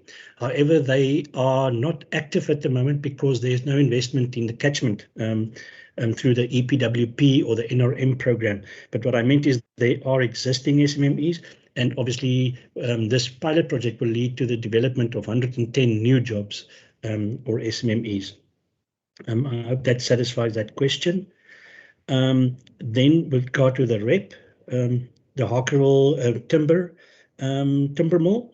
What is required to become fully operational? What's required in that context is that an investment that will support the local community to buy into that timber mill. It's currently a white-owned timber mill, and the timber mill owner is willing to partner with the local community in that regard at a cost of more or less 3 million. That will unlock further opportunities to provide the kind of products that they make, which is highly specialized. So yeah, the negotiations is underway, but the issue that prevents it from being unlocked fully is that there's an expectation that they must provide an assurance system, and the forestry, the Deaf Forestry Department, who is the holder of the forestry stewardship system, have not yet agreed to provide that kind of certification. So it's just to unlock that assurance system, and then this process will be completed and they can go forward with unlocking those markets as well. So that is with regard to that. The plant is fully operational at the moment, the timber mill, and the partner, the local community partners are already working with this particular timber mill. It's just a question of ownership and partnering in the business itself with that assurance unlocked. Then if I may respond to Honourable Maran, the input costs, yes, that input cost is over a couple of years, initially 20 months, but it's the input cost on year, as I said, would depend on where in the project they are. Initially, there will be a higher input cost, and that will be in terms of plant and equipment. So it's only 60 million over the 5 years. That's the input cost over the 5 years. And then when I mentioned the 400 million, the 400 million revenue, that will be after the 5 years. But every year since the second year, it shows a small profit, and then that profit grows until in the fifth year, it escalates to those amounts that I've provided. So that input cost, that 60 million input cost, that will lead to a 400 million revenue, is associated with the plant and equipment and infrastructure, with SHEC compliance, SMME development, the technology R&D, the scalability aspects, in other words, making new markets and increasing the market share, then the feedstock sourcing especially, and then the production and the engineering of the business processes internally. Then obviously also marketing, market applications. So that 60 million will be spread over the 5 years, but as I said, initial costs is much higher than from year 2 to year 5. Those costs will just be standard and depend on the amount of feedstock that goes through and the amount of product that's produced. I hope that's a bit clearer, and my apologies if I didn't state it clearer earlier. Visiting the plant and the plants and the projects, very welcome. It's standing there, and we are very excited about our project because they're not just on paper, and they are also physical projects that people are involved with. And if we are approached to put anybody in contact for a trip and to physically go on site, we will be very excited to see something like that happening, especially from this forum. I trust that answers the questions that was directed at me. Thank you, Mr. Eckers. Can I just, before we give over to Dr. Turner, what has been the effect of the Knysna fire on the initiatives that you now have there in the Southern Cape? Thank you, Honourable Chair. The Knysna fires happened in June 2017, and since then, there's been a tremendous regrowth of alien invasive species that needs to be managed. On the one hand, it's actually in some areas getting out of hand because alien invasive species are fire prone. They are stimulated to grow after fires, and we didn't have enough capacity to use the opportunity after a fire to clear those aliens. So there's going to be a lot more feedstock down the line in a few years' time than we expected. On the other hand, a lot of work has been done since the fires to use that opportunity to clear alien invasive species in key critical areas, but like I say, not at the scale that's required. Thank you. So what I get is that the viability of these projects have not been negatively affected. Contrary, it seems to me as if we might be able to achieve two goals by first lowering the cost of removing aliens from nature, and then secondly producing the biomass and other products. That's correct, Honourable Chair. Good. Thank you very much. Before we give over to Dr. Turner, it seems to me as if Honourable Bartman would like to respond to the responses this far. Honourable Bartman. Thank you, Chair. It's a question of clarity. Mr. Akes said that one of the requirements for the Harkerville Timber Mill project is that they require DAF, the Forestry Stewardship Program, to give assurance, and it's not agreed yet.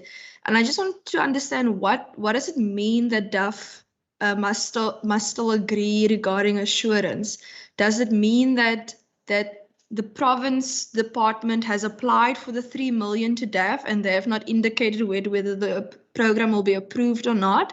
I just need a bit of clarity, because in my mind, 3 million rand to a national department of this nature is like pocket change. Thanks.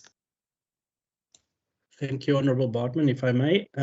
Yes, it's a technical issue, really, because the problem is that the Forestry Stewardship Program actually only certifies national forestry forests and plantations. They don't certify independent timber mills.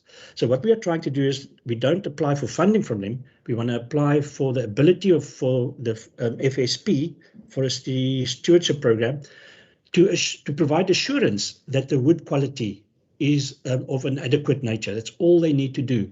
But they can't do it through the FSP, because the FSP actually just certifies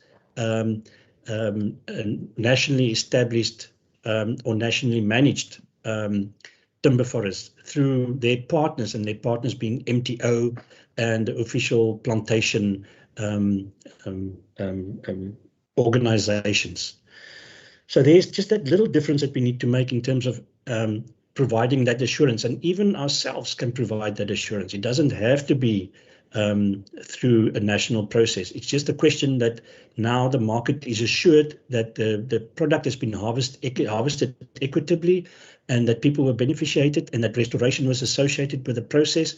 So it's actually outside of national forestry that's occurring. And the 3 million is for a funder or investor to provide that kind of, and we have put that also through the REP process, not to national DFFE.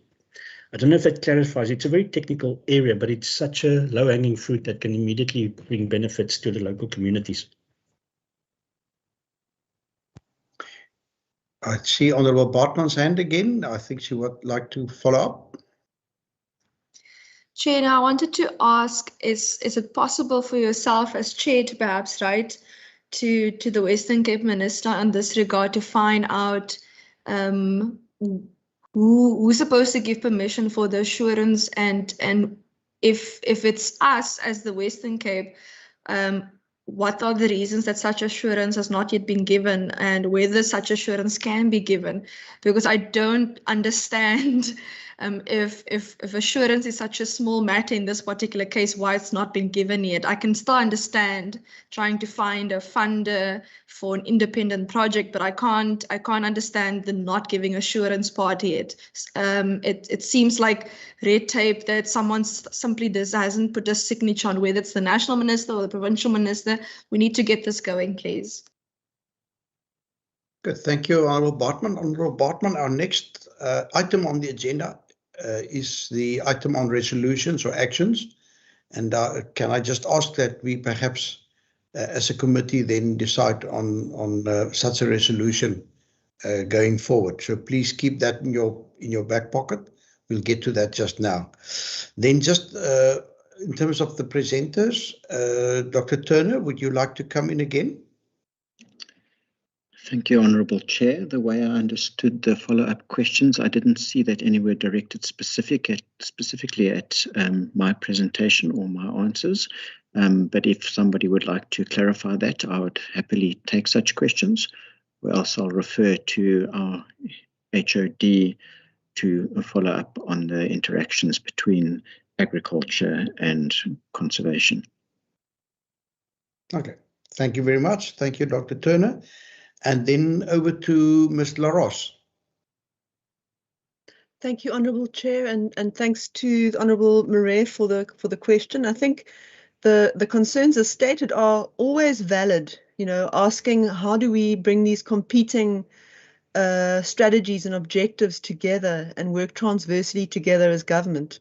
Well, there's good news in the story, and that is specifically that agriculture and all of us are dependent on the same ecosystem services that provide water for us, that make sure that our soils function properly and are productive, that we don't have erosion that damages our farmlands or inundates farmland with soil and that sort of thing.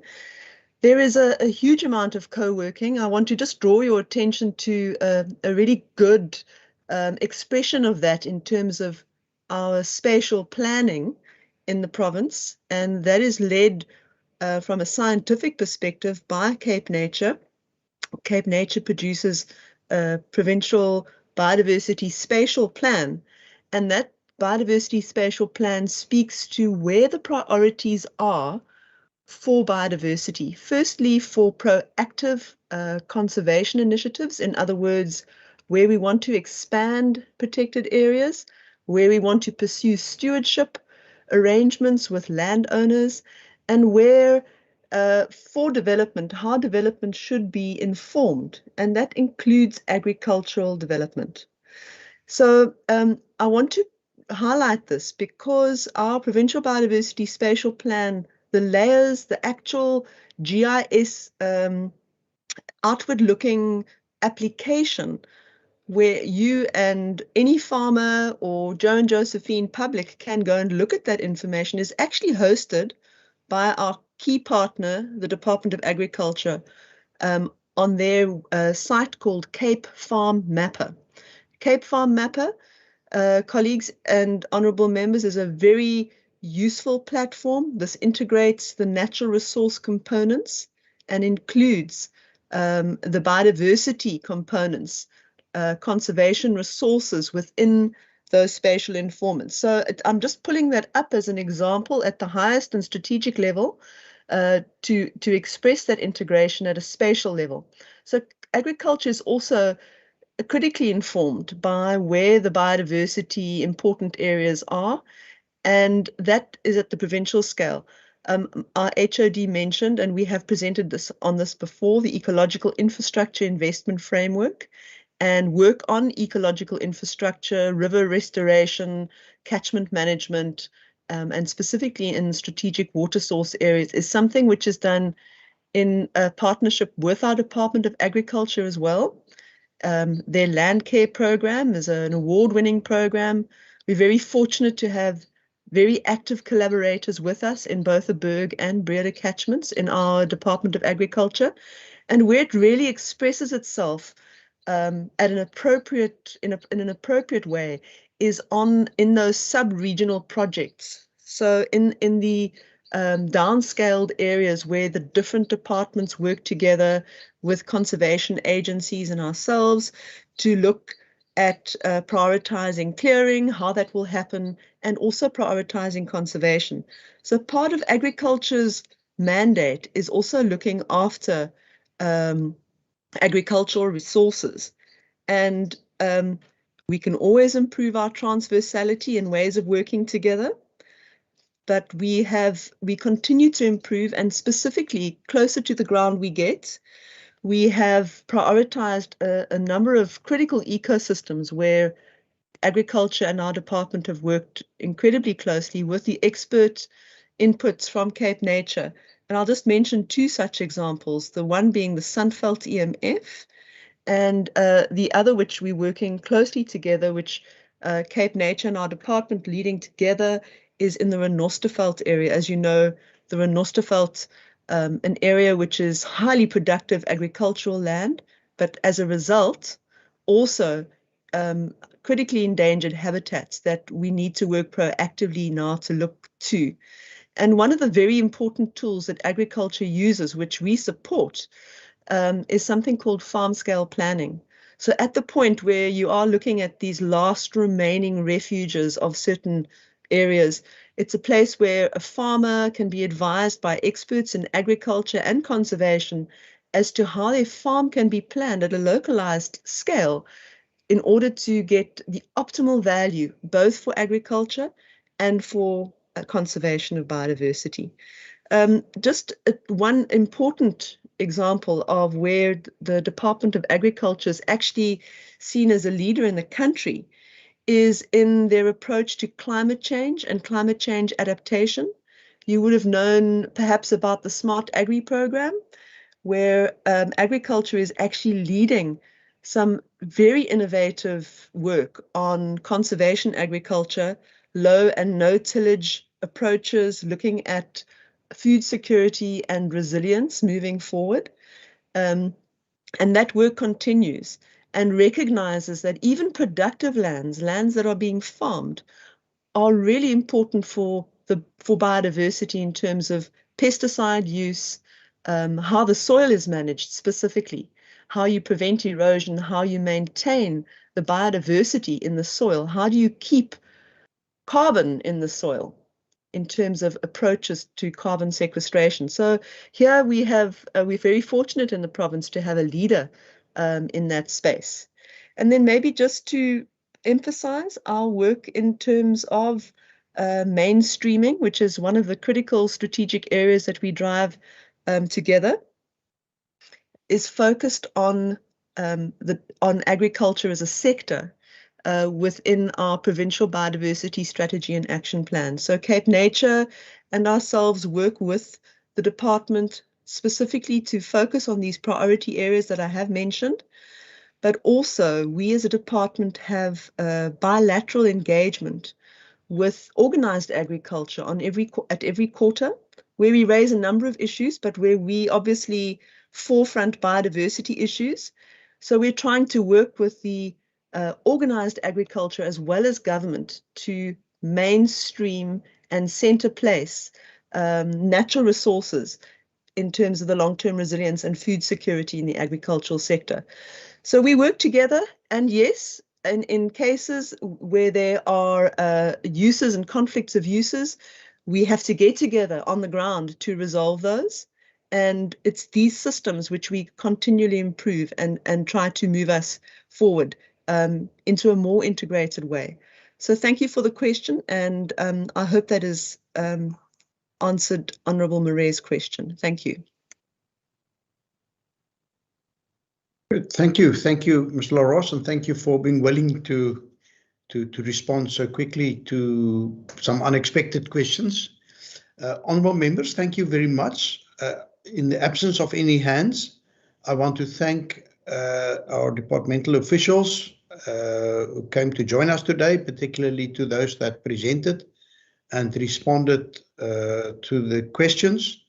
Thank you very much. I must say personally, you know, it's one thing to read through annual reports and to see your quarterly reports, etc. But to hear from you on some of the work that you're doing has really been enlightening. And I can just encourage you in your work and wish you well with these projects. And thank you very much for the care that you are showing for our environment. I think it's really great, and we all want our children and our children's children to be able to enjoy what we've been privileged to enjoy at the moment and in our lifetimes. So thank you very much. Honourable members, the next two items on the agenda relate to our resolutions, and then there's also an item general. So with the committee's permission, I want to say thank you very much to officials.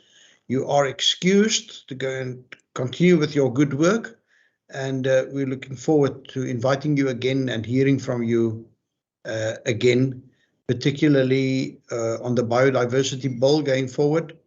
I'm already excited to hear what the public comments, revealed and what they are concerned about, as well as your responses to that, which would be the topic of our next meeting. So thank you very much and have a great afternoon. Honourable members, if you could just stay on so that we can then move on to the resolutions. Mr. Van Zyl, a parting word from you. Just to say thank you, Chairperson, to you and the committee. As always, it's an honour and a privilege to engage with you, and this afternoon was no exception. So thank you for that engaging session, and we wish you luck as well in going forward with the biodiversity bill. Thank you and goodbye. Good. Thank you. Thank you, Mr. Van Zyl. So now, honourable members, if I can, when we get to resolutions, Honourable Bartman, I asked you to please lead us into the resolutions with that one that you proposed a little bit earlier. I think it will just make it easier for Ms. Niekerk to record it here. And after you, I also recognize the hand of Honourable Maran. Thank you. Thank you, Chair. Chair, the first resolution that I have stemming from my questions was in order for us to have an oversight visit to the Karatara Catchment Pilot Project as well as the Restore Eden project. I think it would be very helpful to go and engage and physically see how these projects are operating. And that's for us as a committee. And my second request is for yourself to write to the Provincial Minister to find out who provides the assurance on the quality of the wood, and if it is the Western Cape Province, whether he will consider providing assurance on the wood quality, or the department, if it is the department that has to do so, and if it is the National Minister and or department, that you then request that he engages the National Minister and or department for the provision of such assurance. Because it does seem like quite a small thing in order for this project to go forward, and I didn't hear any objections from the officials as to why the particular assurance is not able to be given. Thank you. Thank you. I believe those is to be divided into then two resolutions, and over to you, Honourable Maran, and then Honourable Murray after him. Yeah, Chair, no, mine was basically the same, except the additional one about the assurances. And maybe, Chair, what we should say as part of the resolution first is that we as a committee fully support these initiatives. That's the one. Secondly, Chair, that I'm putting it now in specific orders. Secondly, that the assurances as outlined, that particular one, whether you should write to the provincial minister or national minister just to get that. That's the second one. And thirdly, the third one, Chair, is that as chairperson, as the standing committee, maybe that we should consider visiting these particular pilot projects. Yeah, so I am fully in support of the proposals made by the Honourable Bartman. Thanks. Thank you, Honourable Maran. Can I just, in terms of a visit to the Southern Cape, add that we also, should we be able to go there, look at the effect of the Knysna fires. It's now, as was stated, 4 years ago. And I think it made the task of alien clearing so much more difficult.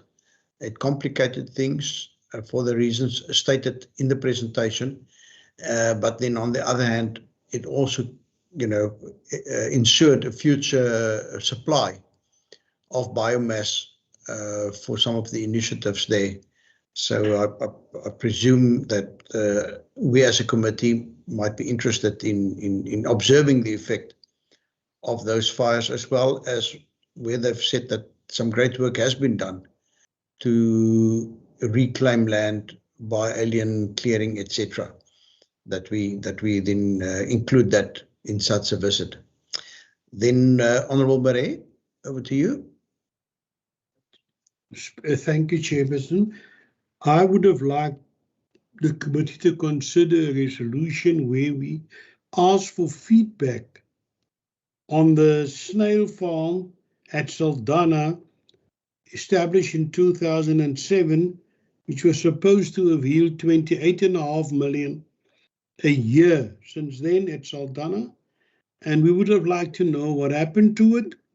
And if it is no more in operation, why? Because there has been a feasibility study conducted, and they've been working on this feasibility study since 1998 on the common brown snail. And I think it's important, seeing we spent so much money on it, and that we were promised a yield of 28.5 million a year, that this committee should ask what happened to that project, and if it wasn't successful, why? Yes, thank you, Honourable Barret. I think it's important, particularly in our oversight capacity, as to how public money should be spent and not be spent. And I take it that what you ask of me is to write to the department and ask for them for a report on that whole project and the reasons, as you've stated, the reasons why we don't see anything like that currently, and particularly, and I think that is the important one for us all, what lessons should we learn from such failed projects? Are you happy with that? I am, Chairman, seeing in that study which they conducted, the study said that there is a snail shortage of overseas markets of between 40 and 48,000 tons annually. And an agreement was signed between the Western Cape Department and the Saldanha Bay municipality on this. So an agreement was signed between Saldanha Bay municipality and the Western Cape government on this project.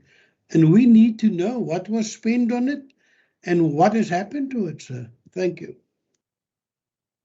Thank you. And clearly the progress has been at a snail's pace, it seems.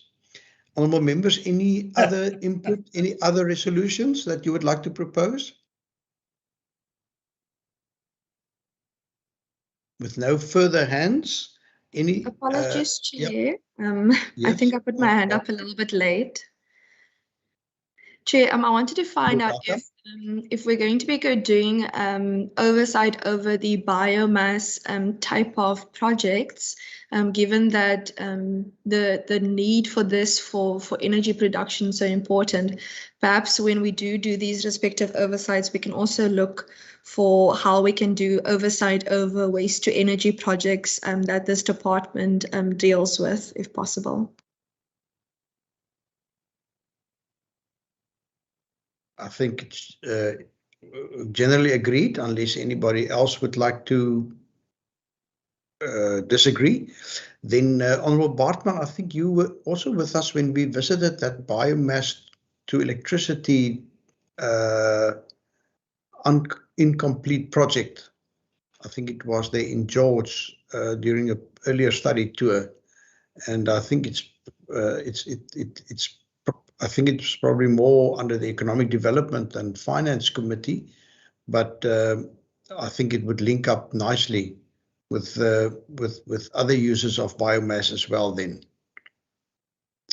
Good. With no further hands, honourable members, under general, are there any items that you would like, or Ms. Niekerk, would you like to highlight anything? I don't know if you've got any feedback on the public participation process for the biodiversity bill before we sign off. Yes, thank you, Chairperson. Well, the advert for the biodiversity bill ran in the papers on the 10th of July with a closing date of 10 August. So basically the closing date is next week, Tuesday. Thus far, just so that members know, we've received 4 written submissions and 1 submission via the WhatsApp line. So those submissions have now been forwarded to the department for their response in preparation for our next meeting on the 24th of August. Thank you.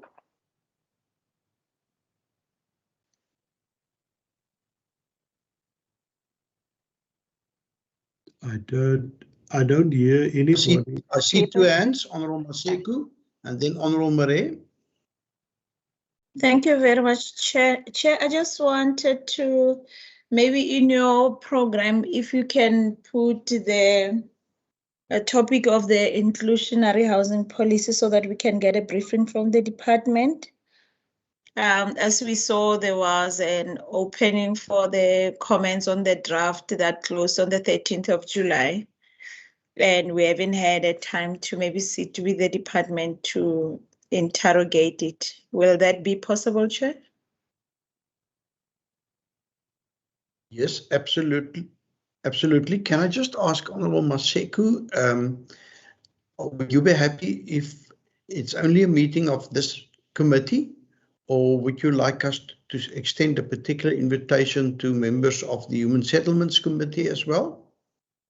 I think if we can start only this committee, Chair, because it's more of the special planning, from the environmental department, it's more of the framework that talks to special planning.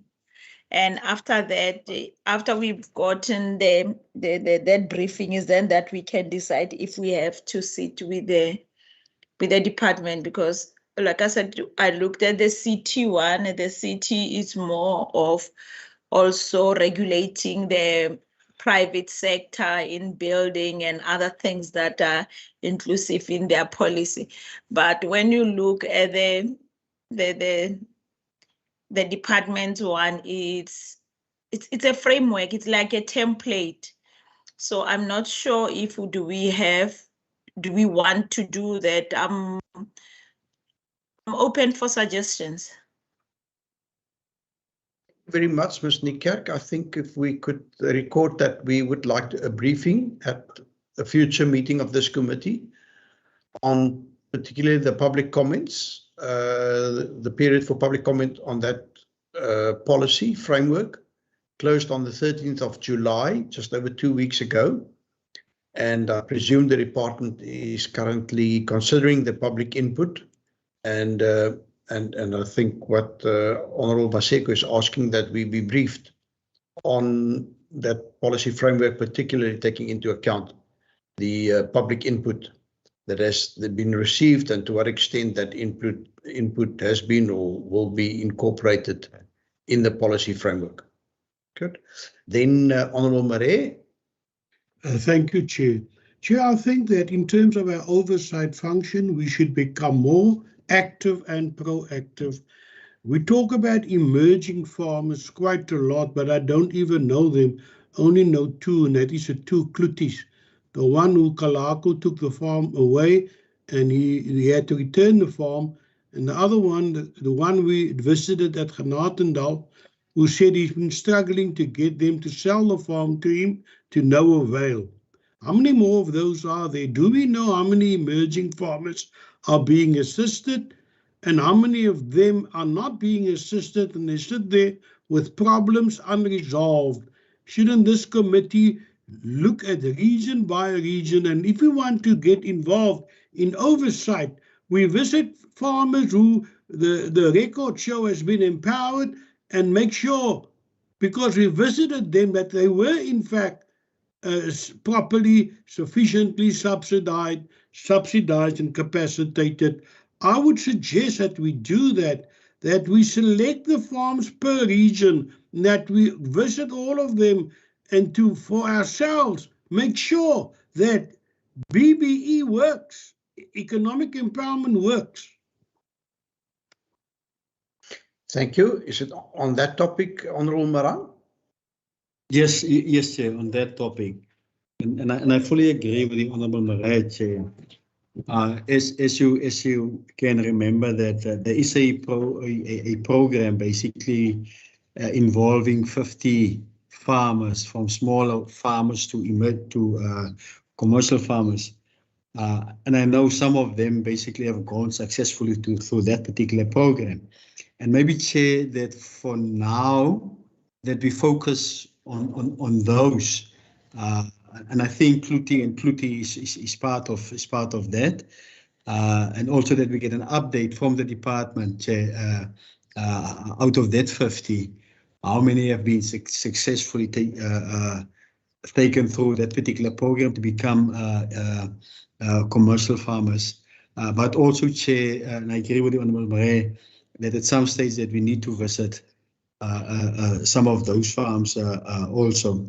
It's a pity that the Honourable Marais is only aware of the 2 Plutis, but I can tell you there's quite a number out there. And as I've said, just within this province, there's a program of 50 farmers that's been taken through a program to become emerging commercial farmers. Thank you. Good, thank you very much. This is now with our agriculture hat on, I presume. So can I ask that we first get a written report, and that depending on the concentration of where the farms are, how many there are, that we then select or make an informed selection of which farms we would like to visit going forward. Perhaps some that may be struggling, perhaps some that may be successful, to try and determine what the support and the support levels have been from the Department of Agriculture, both provincial but also national, and perhaps where additional support might be able to improve the prospects of some of these emerging farmers. Honourable Marais, is that a hand for a follow-up? No, I'm well answered, sir, and I'm so glad that I got the support of one of the heavyweights of the ANC, so maybe it will have a chance of being successful now. Thanks, Honourable Maran. Chair, I fully support the proposal that we first get a report from the department, and then from there we can then see how we're going to move from that. Thanks. Good. No, thank you very much. Honourable members, in the absence of any further hands, as Ms. Niekerk has said, we will meet again on the 24th of August. Then that one will deal with some minutes. It will deal with the oversight visit to Elsenburg, and it will also deal with the Western Cape Biodiversity Bill. That meeting will be at 9 o'clock, Tuesday the 24th of August. From now until then, I wish you all to be safe and healthy, and I want to lastly thank you for your wonderful participation, or active participation, in the proceedings of this meeting. I really appreciate that you're not only here because you must be here, but I can see that you really take a particular interest in the topics that were dealt with today. So thank you very much for that. And with that, a word of thanks to our support staff, I want to conclude and adjourn this meeting. Thank you very much. Have a great day.